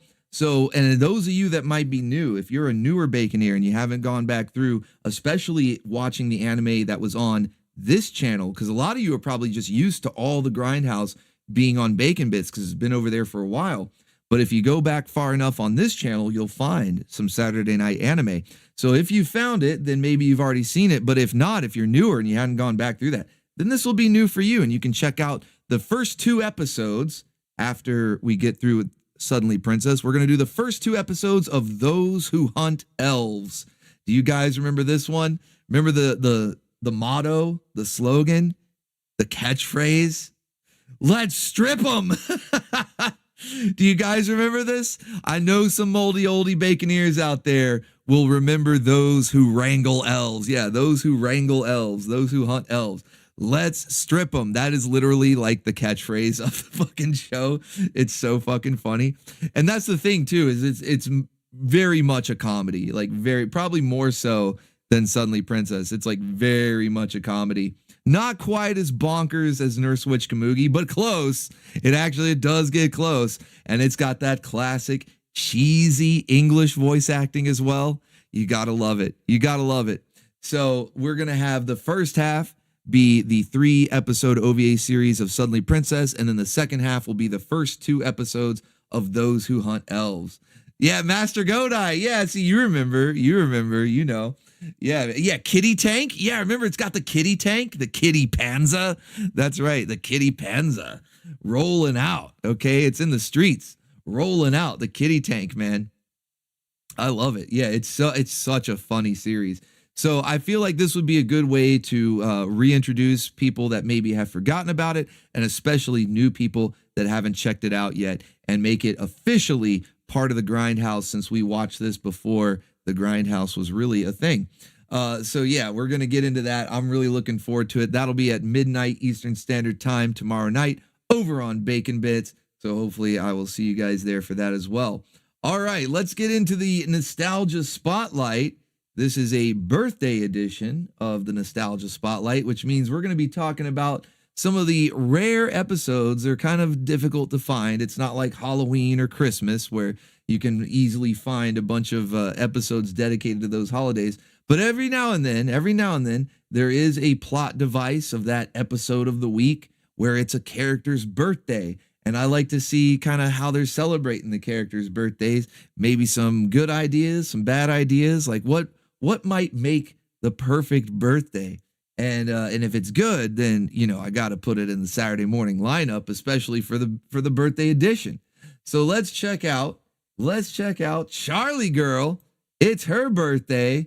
Okay, we've got, apparently I share a birthday with a few people here, because I just saw in the chat that Phoebe X says that today is your birthday as well. So happy birthday to you as well. And then we got Charlie Girl celebrating a birthday. Okay, so this is the show I was talking about where I said, it's my party and I'll get blocked if I want to. Because I mentioned a while ago that Biker Mice from Mars might be off the table, and I was actually playing it safe, like way on the safe side, because I didn't even want to chance it. I had so many episodes of this scattered throughout various Saturday morning lineups that if Disney, who apparently is the one who owned, I didn't even know that they're the ones who own the show right now, that if they decided they want to do something, or at least they did own it up until recently, that if they want to do something, then I don't want to mess with Disney. Okay, they're like evil supervillain. But then recently, the rights were actually given over to how do you say it? I'm gonna butcher the name, Nacelle. I think that's how. I remember they said it in like one of the trailers or something. I think it's Nacelle. But it was given over to the Nacelle company, who's been making action figures, updated action figures of Biker Mice and a few others. They've got some comic books coming out, like Cowboys of Moo Mesa and a few others. And they're trying to make the Nacelle verse, where they're going to have all of these properties mashed together in a multiverse or a crossover universe, whatever you want to call it. And it includes Barnyard Commandos, along with Biker Mice from Mars, Cowboys of Moo Mesa, a few other ones, right? So I was like, okay, well, let's not risk anything. Let's just take all of these down off the channel, and I'm not going to put them in any future lineups. But then as I'm editing the list for the birthday edition, I'm thinking, man, I want Charlie Girl. She's like one of my all-time favorites. One of my all-time favorites is Charlie Girl. There, in fact, I think I might even rank her higher than April O'Neil. I mean, Biker Mice was kind of a knockoff of Ninja Turtles, but they ended up doing their own thing, and they really stood out from all the other knockoffs of Ninja Turtles. And like Street Sharks, I don't, that show's not as good. Like, I watched some of it as a kid, but going back and watching it now, it's like, yeah, it's pretty janky. Not something I'd want to like binge watch or whatever. Same thing with Extreme Dinosaurs, a lot of the ones that Mattel got for the toys anyway. But Biker Mice, like, I'd go through the whole series, like all 65 episodes, I think it has. Yeah, just, right into the veins, put it right into my veins. I love Biker Mice from Mars. And Charlie Girl is like all-time favorite waifu. Probably above April O'Neil. She's definitely in the stable, my top 5. She's in my stable. So I said, okay, if I'm doing a birthday lineup, I want some Charlie Girl in there. You can't deny me. All right. You can't deny me my Charlie Girl. It's my party. I'll get blocked if I want to. So if they end up blocking it, then I'll just trim out the episode, whatever. But I don't think they will, because since I made that announcement, other channels that have had this show, they don't even necessarily do Saturday morning emulators. They just upload entire series, something that I did early on and then realized that it kind of puts a target on your back, and I stopped. But some of these other channels out there, just random ones, like little small channels, and some of them have done upscales, like AI upscales and things. And so it's like, all right, well, let's check it out. It's still there. It hasn't been blocked or taken down or anything. So, and I talked to the guy. I actually emailed the Biker Mice 2006 guy, and I said, hey, I noticed that you've got a claim on the old Biker Mice, the one that you said you didn't own. You're not going to strike me. Don't strike me, bro.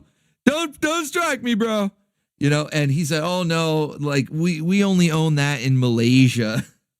We have the 2006 reboot here in America, but we only own the old 90s one for broadcast in Malaysia. So you don't have to worry about it. And I said, all right. But then he went on to say, but who does own it right now is Disney. So that's why I freaked out. I was like, oh shit, that's like even worse. At least I can talk to you, like Disney. Nobody's going to respond to an email from Disney. So that's why I wiped the show out from all the previous Saturday morning lineups. So I'm bringing it back. Might be a little bit of a risk. I don't know. Maybe I'll, even if it doesn't get blocked or anything, maybe I'll trim it out after the live premiere is over. So if you want to see Biker Mice from Mars, make sure you're watching live tomorrow morning. But I think we're pretty safe for now because I've seen multiple. It's not just like one random channel hidden off in a corner of YouTube somewhere. Like multiple channels have this entire show uploaded. So I'm pretty sure that neither Disney nor that Biker Mice 2006 guy is doing anything with the series, at least not here in the States, which is where I am. So we're going to have an episode for my birthday tomorrow. But you know what else you need? It's not just Charlie Girl, okay? I mean, she kind of is all you need. But, you know, for a proper birthday celebration, you also need cake, all right? Where's the cake? We need birthday cake. So I do have a couple of clips. These shows aren't in tomorrow morning's lineup, but they do have cake in them. So I figured I'll at least play these clips on Sterner Stuff because that's what you need for a proper birthday party. You need some cake. But not just any cake.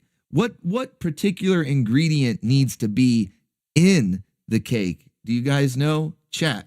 If you're going to have the perfect, like, you know, this is, you know, like all time, you know, dream party. Like if you're just like, okay, if I had like a magic genie or something and grant me my all time favorite birthday party and you could have any kind of cake. What kind of cake? What ingredient needs to be inside the cake?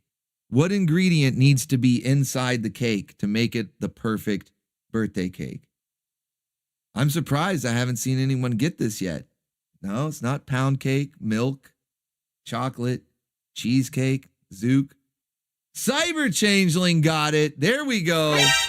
Jason Long figured it out. All right, you guys figured it out. That's right. The key ingredient to the perfect birthday cake that you absolutely must have inside the cake is a waifu. That's right. It's a waifu. Special surprise! Annie Bon Chiffon Cake!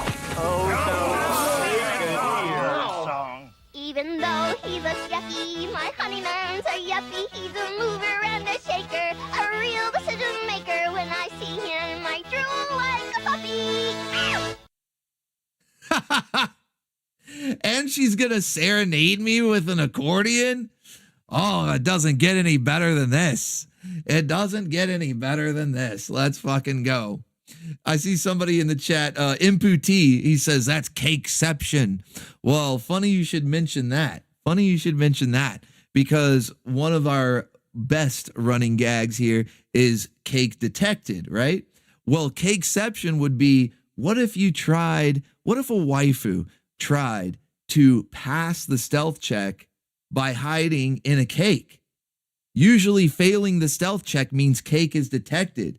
But oh, this rascally waifu, she's wascally waifu over here, is actually trying to pass the stealth check by hiding in the cake. The stealth cake in the cake. And that would be none other than Sliced Ice from Sky Surfer Strike Force. This is another show. Obviously, this one is still on lockdown. It's not like Biker Mice where we can get away with it. This show is still on definite lockdown, but we can play a clip here. It's under fair use. We're talking about birthday cake and the perfect ingredient being a waifu inside the cake. So let's see what happens when a waifu tries to use a cake to pass a stealth check.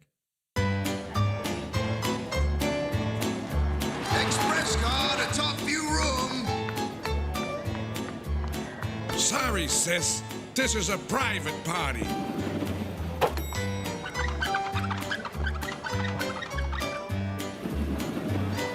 There's more than one way to get an invitation to.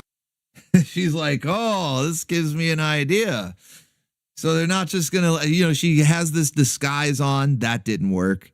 They're like, nope, private party. You're not coming up here. Even if you are dressed like a flapper girl, no way. So she's like, well, shit, disguise didn't work. But there's a giant cake. There's a conveniently placed giant cake right over there. So we're going to have to stealth our way in. And this wascally waifu is going to pass a stealth check by hiding in the cake. Party. To celebrate our new alliance, I've ordered a little fun. I don't think this is going to be that much fun for you, Cyclone.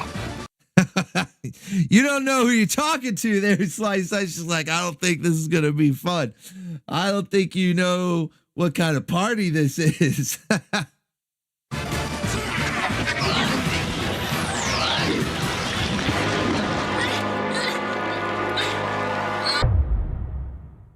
instantly wrangled.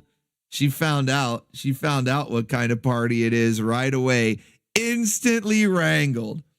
Basically, she did pass the stealth check by hiding her cake in a cake, but then immediately blows her cover and thinks, oh yeah, I'm about to wreck this place.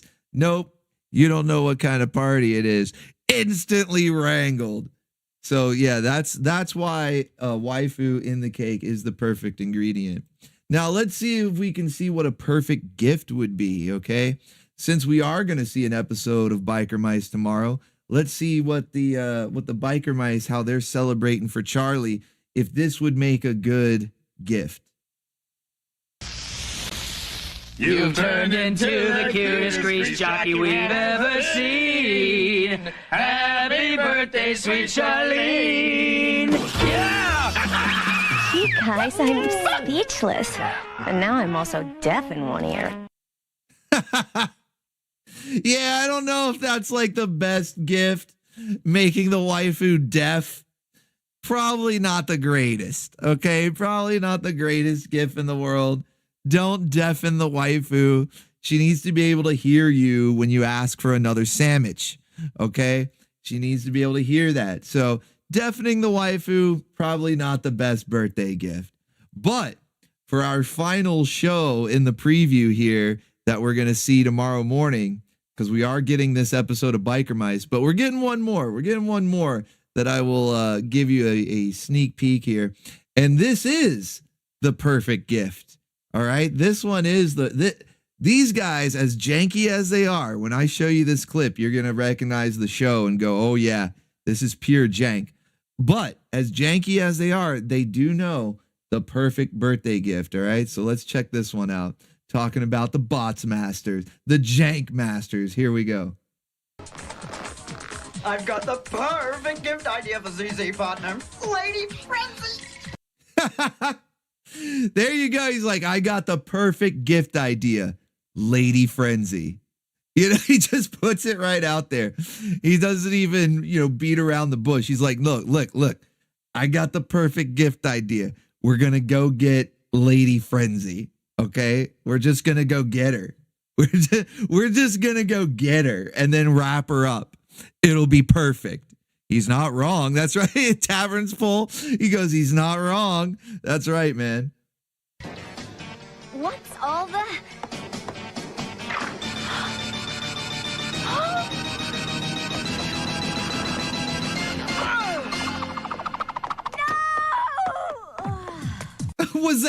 Was that like her weak spot? Is she like a boss in a video game? I'm surprised it wasn't blinking or glowing. It's like her cake is her weak spot. She's like a boss in a video game. You hit it just right there, then you'll do all the damage. You'll do all the damage. Yeah, he aimed for it too. Look at him. He aimed for that. He knew. He's like, well, I played this game before. I know how this goes. Yeah, she's stunned. She blacked out. She can't stand up.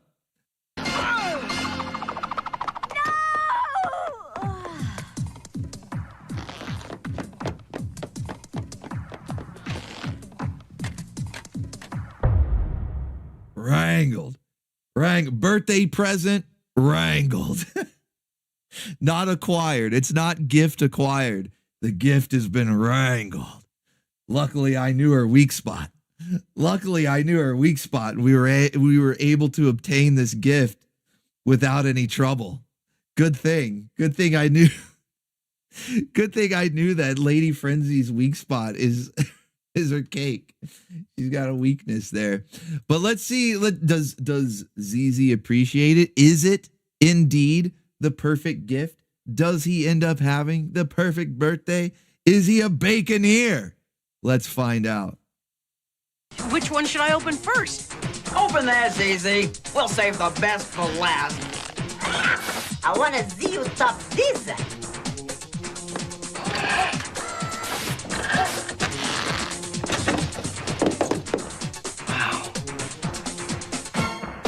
Happy birthday, ZZ!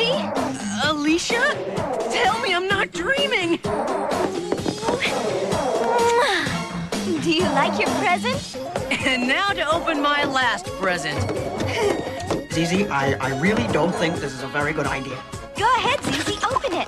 I can't wait to see what's inside. Me too. I bet it's... Now, ZZ, you do I love how everybody gasps. They're like, oh no, we got him the same thing. We also got him a waifu. What are we going to do? It's so embarrassing. I hope you kept the receipt. Because the other guys, they're like, hey, let's get him a waifu. They got Alicia. She's a semi-recurring character. She's not like in every single episode, really just a handful throughout the series. But she's kind of like ZZ's like on again, off again girlfriend, because she doesn't appear in a lot of episodes. But whenever she does, he's always trying to wrangle her. You know what I mean? So since it's his birthday, some of the other jank bots, they were like, hey, let's get him a waifu. But I think she knew. They didn't have to like trick her. She knew because she stood up out of the gift wrapping. She kind of still is gift wrap if you see the bow around her neck. So yeah, she's like, yeah, here you go. But then the other jank bots were like, well, no, but Lady Frenzy's a baddie though. Hold on. Hold on a minute. I don't mean like an evil waifu. I mean, she's a fucking baddie. Have you seen her? She's stacked. Okay, so we're going in. We're gonna grab this waifu. We're gonna wrangle her and give her as a birthday gift. But now, who's got egg on their face? How embarrassing. I hope you kept the receipt. They got the same thing. But maybe it won't be such a bad thing. Maybe it won't be such a big deal after all. Let's see how they react to it. Are you thinking there's going to be Frostiflakes? Do you think there's going to be Frostiflakes happening? Or do you think a birthday miracle? It's like a Christmas miracle. It's like, do you think a birthday miracle will happen? Now ZZ can do anything he wants with her. Oh, buddy, no filter on this jank bot. He needs a software update. Okay, this jank bot, like his processor is in the right place. Okay, his processor is in the right place, but he needs to update his filter software because he's just saying it all out plain as day. Earlier, it was okay. He was just talking to the ninja bot back there. He's like, I know what to get for ZZ. Let's get him Lady Frenzy. You know, okay, no filter. That's fine. But now he's like, they open the gift. They see it's Lady Frenzy. And he's like, you can do whatever you want with it. Like, have a blast, buddy. Go for it. Me too. I bet it's... Now ZZ can do anything he wants with her. That's a tremendous gift! I agree. This has been the most perfect birthday of my life. Whoa, it should have been me. It should have been me, not him. Holy shit. I thought everybody was going to freak out. Frostiflakes, were just going to overflow like an avalanche pouring in through all the windows and doors, just Frostiflakes coming in, and Alicia was going to freak out. But no, she's like, that's a great idea. It's terrific. Do whatever you do whatever you want. I got to see that one more time. Just how excited everybody. Yeah, that's awesome. Just do whatever you want. It's the best birthday ever. Now ZZ can do anything he wants with her. That's a tremendous gift. I agree. This has been the most perfect birthday of my life. Best birthday ever. Holy shit. So that's how you do perfect gift giving right there. That is a true Bacon Ears birthday right there. So we will be seeing this episode of Bots Master tomorrow morning, so you can see the whole thing, and Biker Mice from Mars as well, plus the shows that we featured in the Saturday morning preview segment.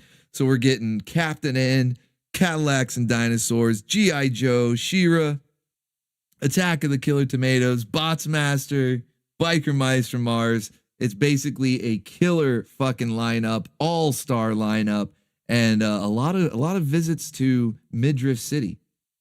Taking a lot of visits to Midriff City as well. So it's going to be pretty awesome. Looking forward to it. One last thing. This isn't really fit in anywhere else, so I figured I'll just put it in after the nostalgia spotlight segment. But we did have a new meme on Wednesday on Channel Surfing. I believe it was Michael Russum who sent in the video of the 3 waifus. They kind of were, I don't know if they were meant to look like the 3 pigs or something. They were like the 3 farmers' daughters or something. I don't really know. But they were dancing around singing about solid potato salad. And while they were doing their dance number, they start doing all sorts of crazy, they weren't even like cartwheels or flips. They were like standing still and bending their spine backwards in half. And it was crazy. It was crazy. All while singing about solid potato salad. And so chat unanimously decreed that this should be a new meme, that whenever we see a limber waifu, an extra bendy waifu, that she would earn herself the title of solid potato salad. And so we're going to crown our first solid potato waifu tonight, because maybe it'll be next week. I don't really know when the next time we'll watch an episode of this. And technically, we've already watched this particular episode, and I'm trying to avoid doing a whole lot of reruns after the birthday lineup, which is practically all reruns. But we will go ahead and acknowledge and give the first solid potato salad title to Yoko from Team Galaxy. You guys remember Team Galaxy? By the same people that do Martin Mystery and Totally Spies. And we've seen a lot of Martin Mystery lately. It's been, I told you guys on Wednesday, I've been doing a lot of early 2000s binge watching, shows that I sort of missed from around that time because I wasn't paying attention. And I've been putting some Martin Mystery in the lineup. Of course, we like the matriarch of mystery, best waifu from the show.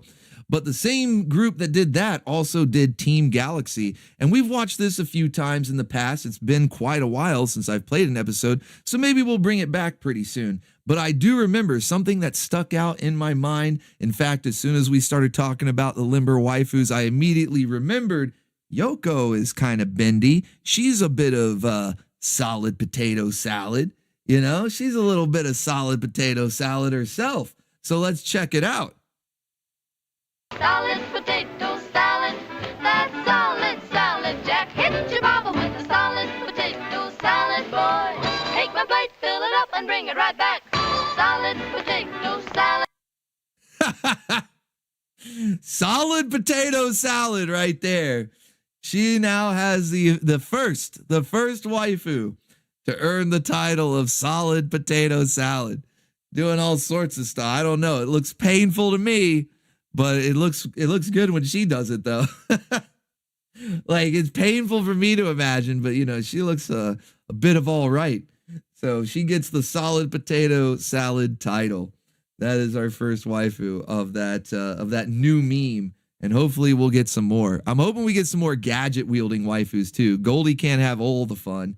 All right? I know we talked about other characters that use gadgets, like RoboCop and Inspector Gadget, but I'm hoping we get some more gadget-wielding waifus in particular. That way we can have a true battle. Maybe in Waifu Mania, Goldie Gold can have a rival and get a match in Waifu Mania. We'll see, because we got some more of that coming up soon, too.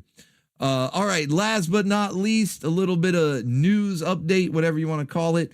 Speaking of channel surfing, I've been bringing that one up a lot, but we've been having a lot of fun recently on channel surfing. We do every week, so it's not like any different from any other time.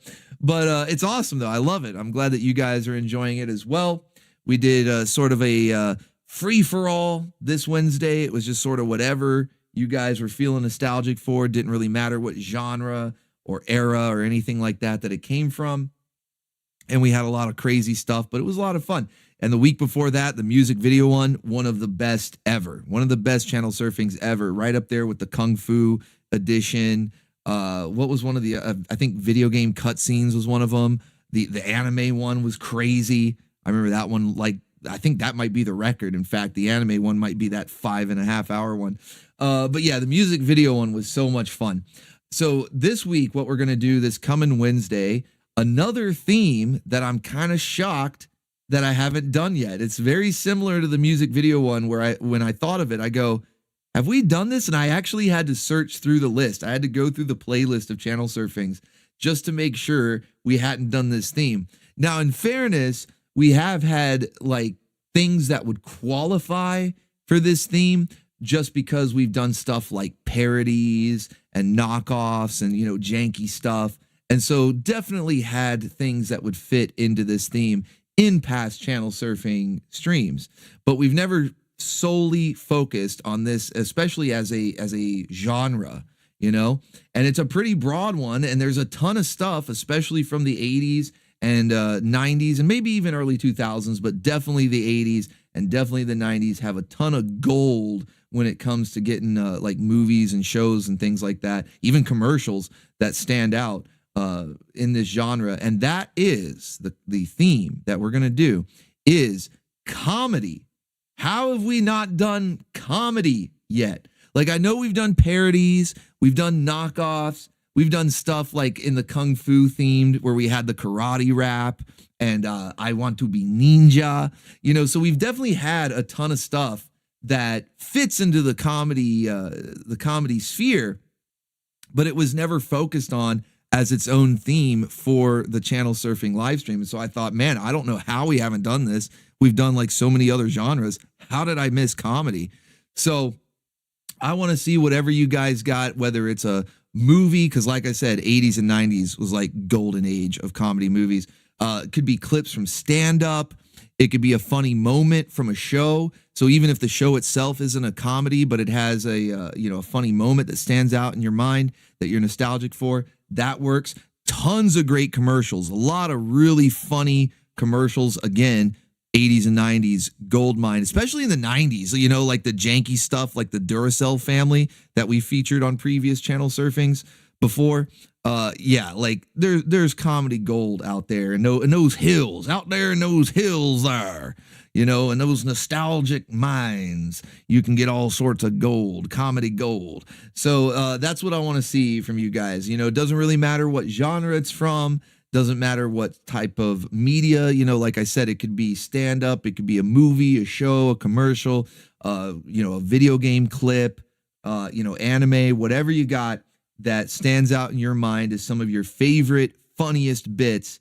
And that's what we're going to do for channel surfing. So that'll be Wednesday at 8 p.m. And I need to like prepare my face, because I know I'm going to be laughing so much.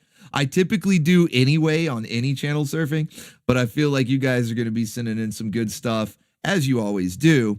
And I'm probably going to need to like prepare my face muscles just so it's not in pain by the end of that stream. But I'm looking forward to it. I think it's going to be a lot of fun. And that's why I chose Tara here, not just because we're going to see her tomorrow morning in her bikini, but Attack of the Killer Tomatoes is a comedy movie as well as a cartoon, and especially the sequels. I mean, the first one was a comedy, but it was very much just kind of like poking fun at zombie stuff. And then the second and third movie, they kind of do their own thing. And the second movie is actually where we get live action Tara from. So she's representing our comedy theme for channel surfing. So that'll be coming up Wednesday at 8 p.m. Eastern. Hopefully I will see you guys there for that. Bringing a whole bunch of comedy gold to the table. You guys bring fire each and every week, so I know you're going to have some good stuff. All right, let's get into the last segment, everybody's favorite segment of the week. It's time for the waifu roundup. So hopefully you guys are ready to wrangle some waifus, have those wrangle devices tuned up and ready to go. We see the classic lasso in action right here, but you also might have a wrist-mounted grappling hook or a net-launching tank, or maybe something fancy like a magical wrangling spell, or maybe you're going to do it like the creature from the Wrangle Lagoon and just toss the waifu over your shoulder, freehand style. That's like caveman old school, you know what I mean?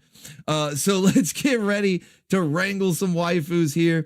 I'm going to check the meters and see how many exactly we are wrangling tonight. Let's find out, guys. Are you ready? Let's find out. Hit the music. Here we go. It's off to a good start. That's one. We got one waifu. Two wrangled, ready to go. Let's see. It's still going. Three. We got three waifus still going. Let's go. 4 waifus, hell yeah, and it's still going. Let's fucking go. We got 5 waifus, starting to slow down. We are 3/4. Whoa, Chester Stevens says, hold on a minute though. Hold the phone. Let's fucking go. It's time to rock out once again. Thank you, Chester Stevens. Put those guitars up in the chat. Let's go. Hell yeah. We need more pizza rolls raining. Pop the swing champagne. She's grinding on Waste of Space and Kakarot, Tavern's Pole, Ron McChaos, and Zentron getting in there. Loki Thorson, Bloodwork, let's go. Holy shit. Holy shit. Hellspawn Leviathan and Neo 007. Whoa, buddy. Massive support from the Cheddar Swiss Coalition tonight. A true pimp needs only his hand for wrangling. So let the pimp hand remain strong and pray with me the pimp's prayer. Thank you, Chester Stevens, the Cheddar Swiss Coalition. Insanely generous of you. Thank you so much, man. Yeah, that's right. You know, if you're a high enough level, then yeah, you can do the old school caveman technique. That's the best. The traditional ways are the best ways. So just sling them over your shoulder. Just sling them over your shoulder. Let's go. Thank you so much. All right, let's update. We got an update here. We were at 5 3/4, but now we have waifu number 6 and waifu number 7, and we are almost a quarter of the way, just shy, in fact, very, very much just shy of a quarter of the way to waifu number 8. Can we get 8 waifus tonight? Holy shit, let's go. Can we hit it? Stand up, be counted. Let's see if we can get an 8th waifu tonight. That would be amazing. All right, so waifu number 1. We do have 7 ready to wrangle. Get them in your stable, okay? Get those wrangle devices ready to go, okay? Because we got to give these waifus a good home. First up, it's the waifu of the night, okay? Star of the show tonight. Who's been the most featured waifu that we talked about? So yeah, you guys know, it's Frosta. Yep, I see Gojira, Spyro-Man, Loki Thorson, Jason Long, Tavern's Pool. Everybody knows. Top waifu, Frosta. Oh, take a look at that! 8 waifus. Let's go. 8 waifus. We're now halfway there, living on a prayer to the 8th waifu.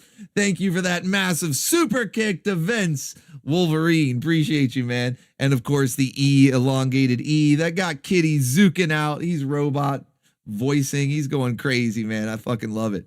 So yeah, we've got Frosta Flakes, the originator, the founder of the Frosta Flakes institution herself, the top waifu.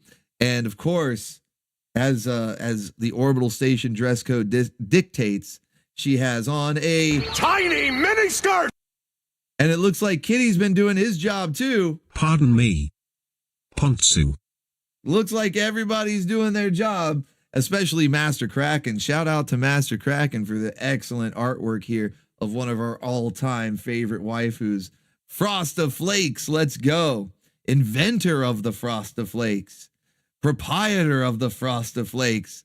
She invented them, she spreads them throughout the land, and she chows down on them. She gets high on her own supply. That's right. She is definitely chowing down the Frosta Flakes, as we're going to see tomorrow morning. But it's awesome, man. She's cute when she's jealous, okay?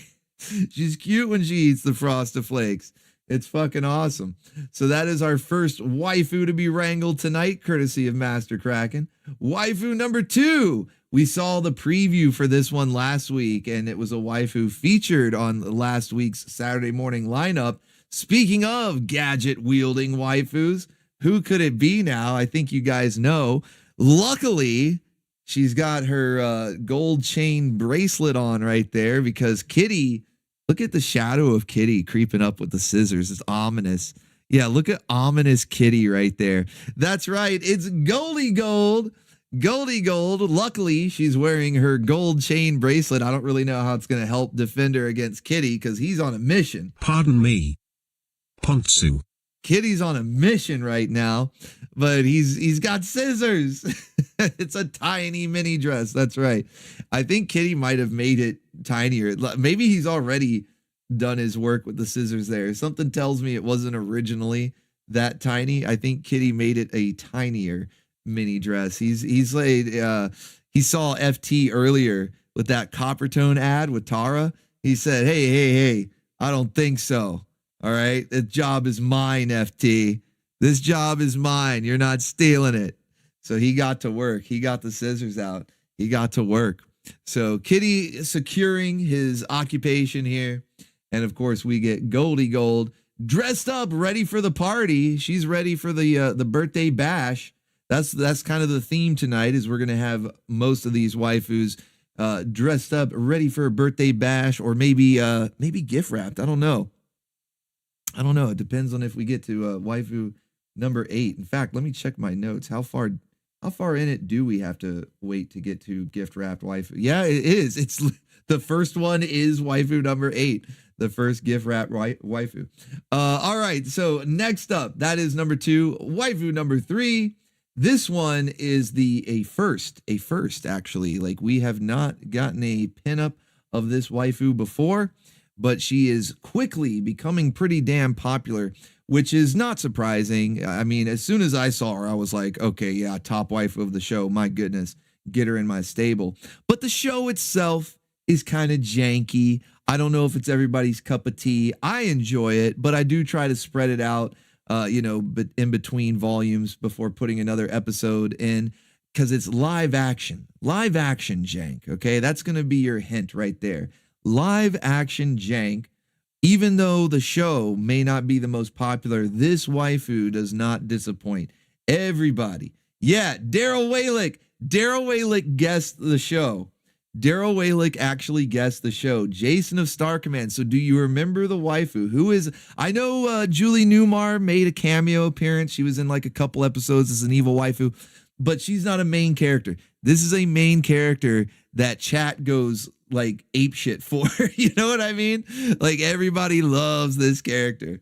Prince of the Abyss got it. There you go. And Ron Chaos. That's right. It's Nicole from Jason of Star Command. Now, of course, her outfit's been rather updated quite a lot, in fact, from how it is on the show. Master Krakken just he took some liberties here, because I just said, hey, let's get Nicole from Jason of Star Command. You know, maybe give her like a cool sci-fi outfit or something. If you don't want to give her the one from the show, just give her a cool sci-fi outfit. And Master Krakken said, okay, well, you weren't too specific, so here you go. She's station security. Yeah, I like that, Daryl Waylick. She's station security. Do you guys, now, I know you might be looking elsewhere, but focus for a moment. Do you recognize the gun she's holding? Do you guys recognize that gun? You're like, well, she's holding a gun?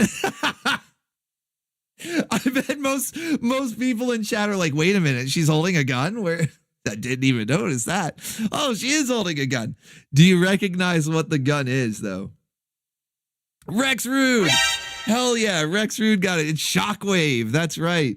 She's got her G1 Shockwave as the gun right there. Yeah, gun? What gun? There's a gun? Holy shit. Yeah, Megatron's not a bad guess, because, of course, he also had a gun mode, but his was like a, what was it, like a Walther P38 or something? Like, it was very much an Earth gun. Shockwave is a sci-fi gun. So that was a nice touch. Again, didn't ask for it. Just told Krakken, hey, put Nicole in a cool sci-fi outfit. And he decided to barely give her a sci-fi outfit. But he did give her a cool sci-fi gun. He got Shockwave in there. So it's a pretty cool reference. And this is the first time, you know, we've never had Nicole from Jason of Star Command. And now she is officially joining the ranks. She's in the stable. Somebody get her in your stable. All right. So that is waifu number 3. Waifu number 4. We are up to waifu number 4. This one is another first. Another waifu that we have not had a pinup of before. And we actually saw her in a recent Saturday morning lineup. I don't think it was last week. I think it was the week before. Yeah, I think it was the week before. But we very, very recent, though. Very recent. It was either last week or the week before. My memory's already zooking out on me. Oh, man. It's only the first day of the next year on this planet, and I'm already an old man. But yeah, no, you do not see that, Duo Maxwell. That's actually part of her outfit. It's actually part of her outfit. Calm down. Calm down. So Alice, who the fuck is Alice? I see people in the chat saying Alice. Who the fuck is Alice? It's live action waifu debut. Now that was Nicole. This one is from an animation. Who the fuck is Alice?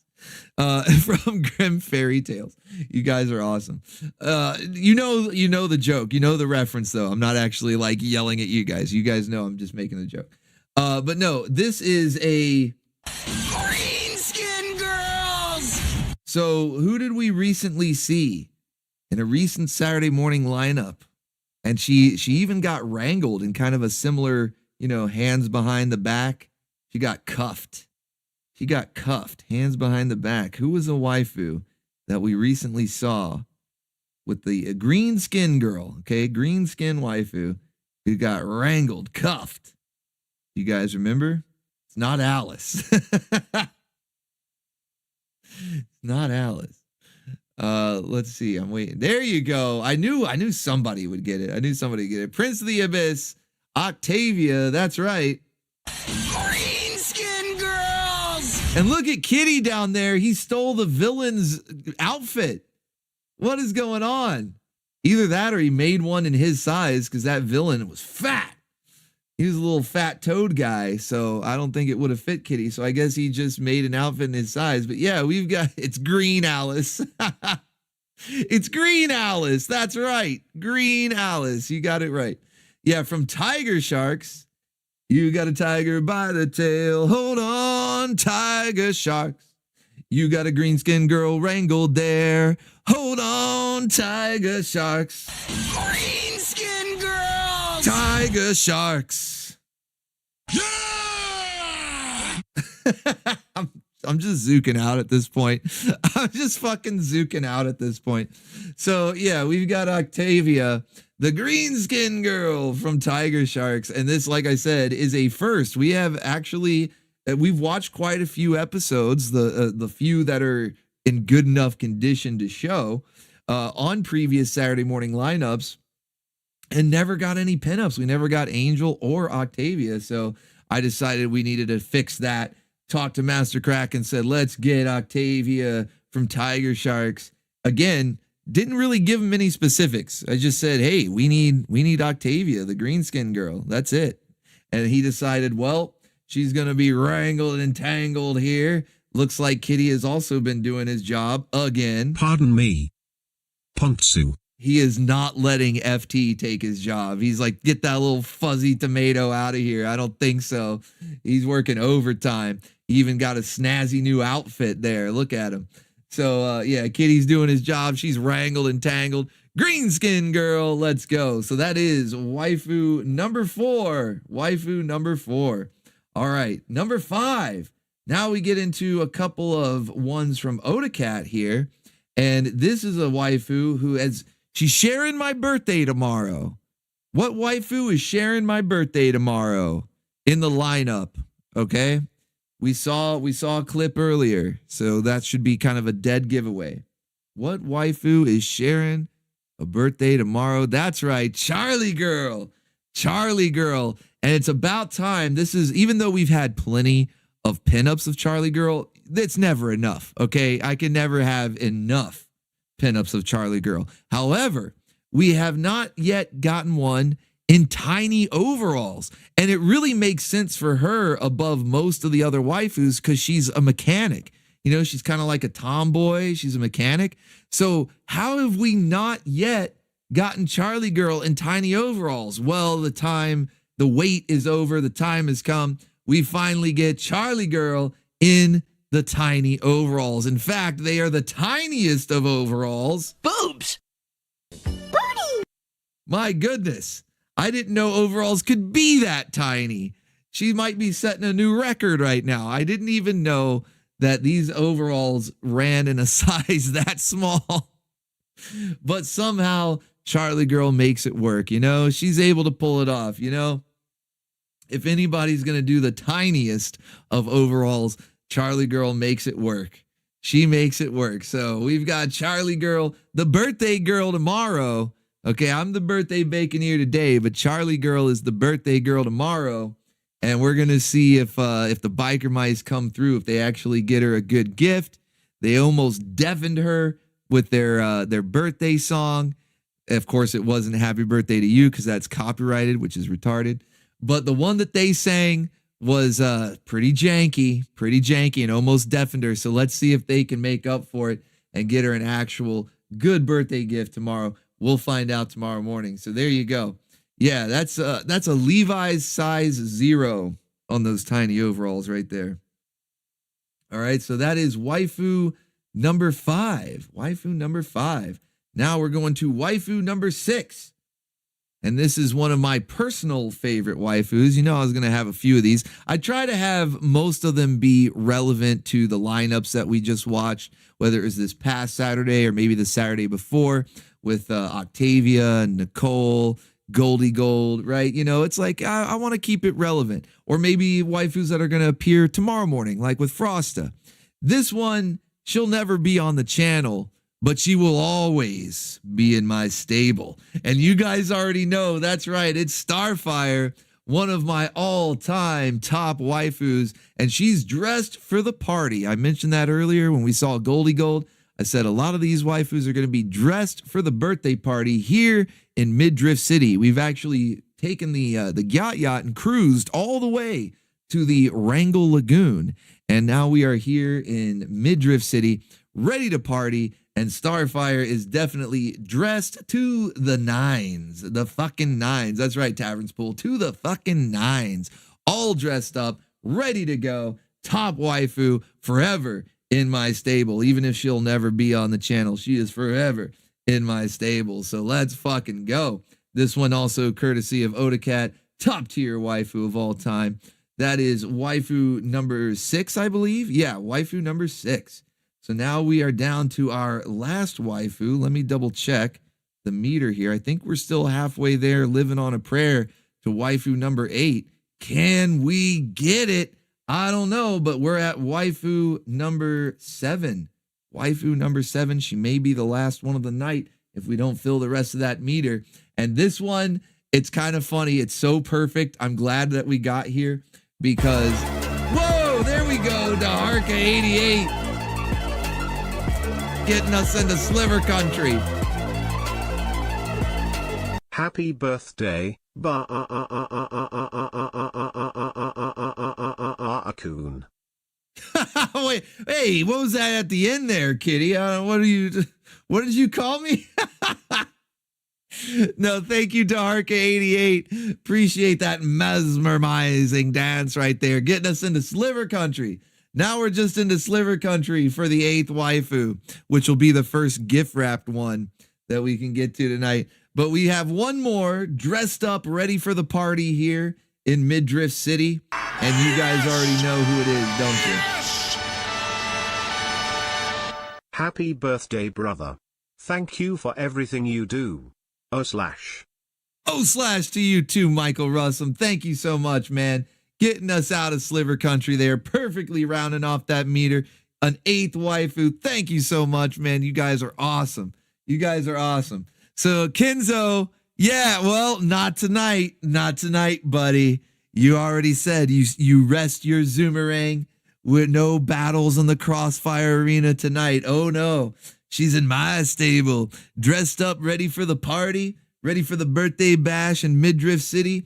We've got Nocturna from Dragonflies. And you know, if you thought Starfire was dressed to the nines, I don't even know what the rating is here. This one's off the scale. I think this one's off the scale. If Starfire was dressed to the nines, Nocturna is just on another planet. She's on a whole nother planet, as well as Green Skin Girls. That's right. Green Skin Girl. It's a different shade, but that's all right. We'll allow it. She's dressed to the 11s, says Tavern's Pool. Dressed to the 11s. So we got Nocturna from Dragonflies, a very underrated waifu. The show is very janky. You know, she's not even got a lot of screen time in some of the episodes. There's only maybe at best like half the episodes where she has a good bit of screen time worthy of putting it in the lineup. And she does have 1 or 2 episodes where she's kind of like the main focus of the plot that week.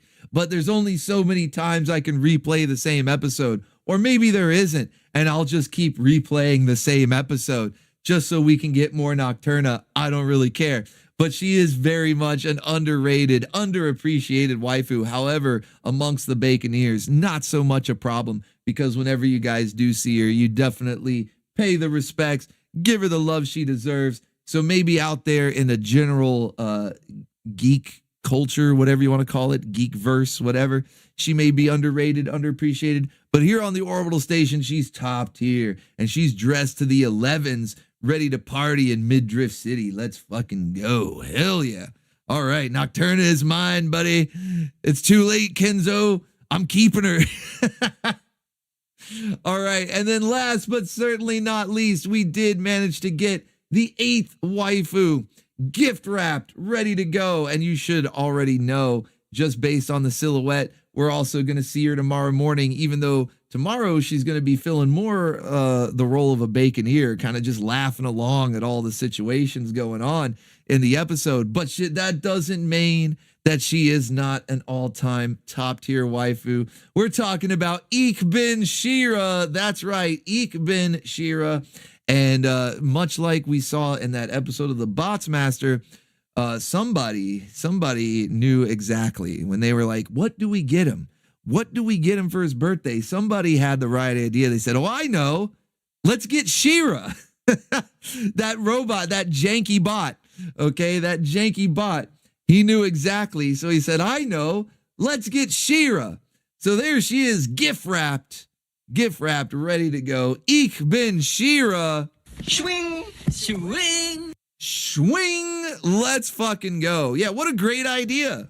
Well, this is the most perfect birthday ever. Where is that clip? I need like just that clip of him saying that. Hold on. Where he's like, this is the most perfect birthday ever. This has been the most perfect birthday of my life. This was the most perfect birthday of my life. Let's go. Ik bin Shira, gift wrapped, ready to go.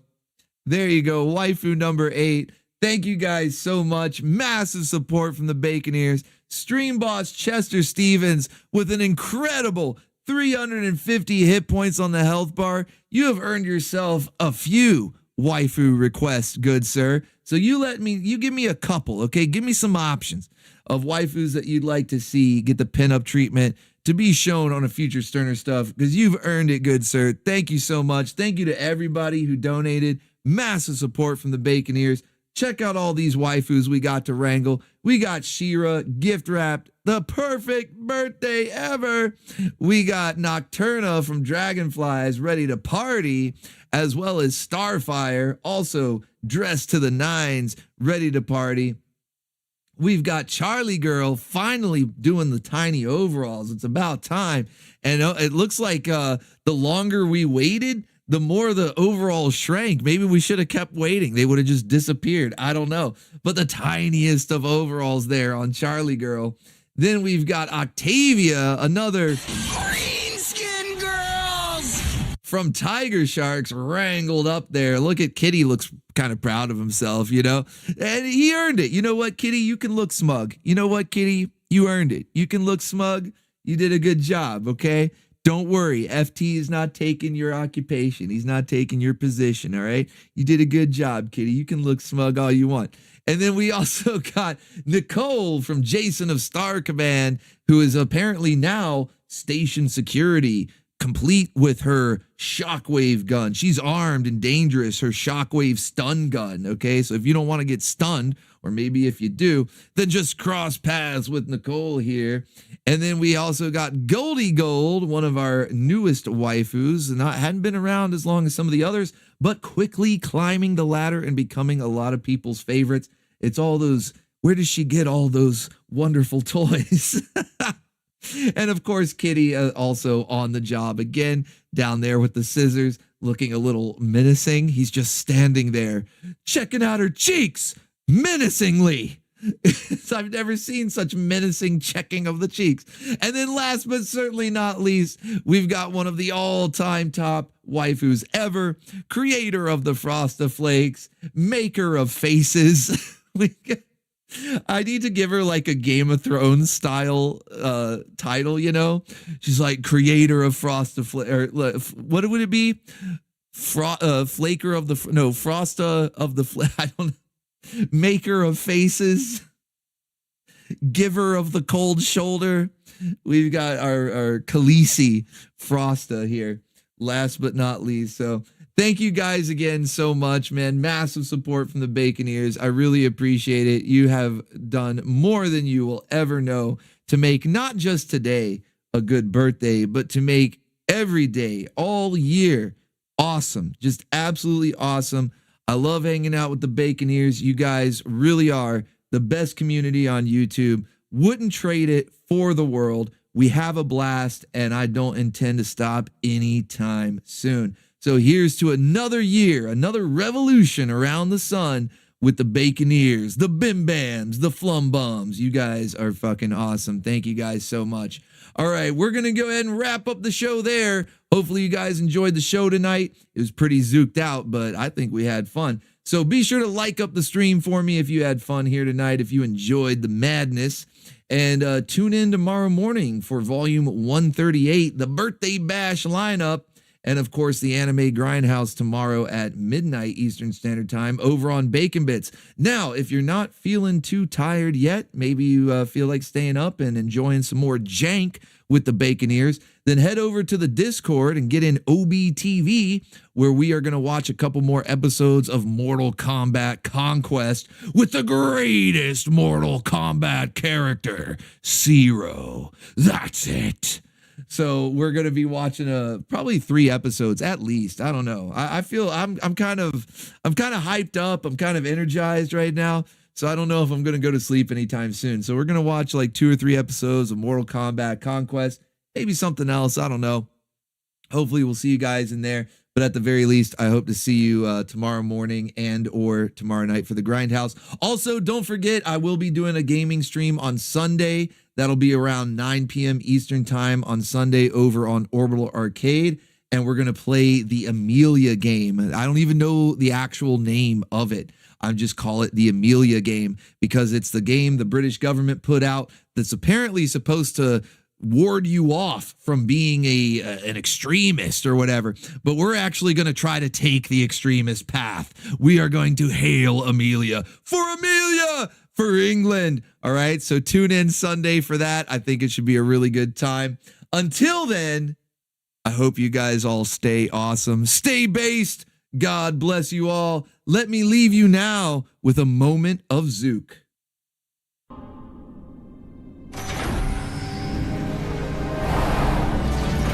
Stay. Where are you going? You can't leave me like this. Ah! Well, obviously you can, but I deserve exactly what I'm getting. Wrangled. Another one gift wrapped right there. Best birthday ever. It's the most perfect birthday ever. All right, guys, that's the show. Y'all have a good one. Until next time, remember. Until all is one. Yes, until all is one. Thank you for visiting me. It's been real. Tomorrow.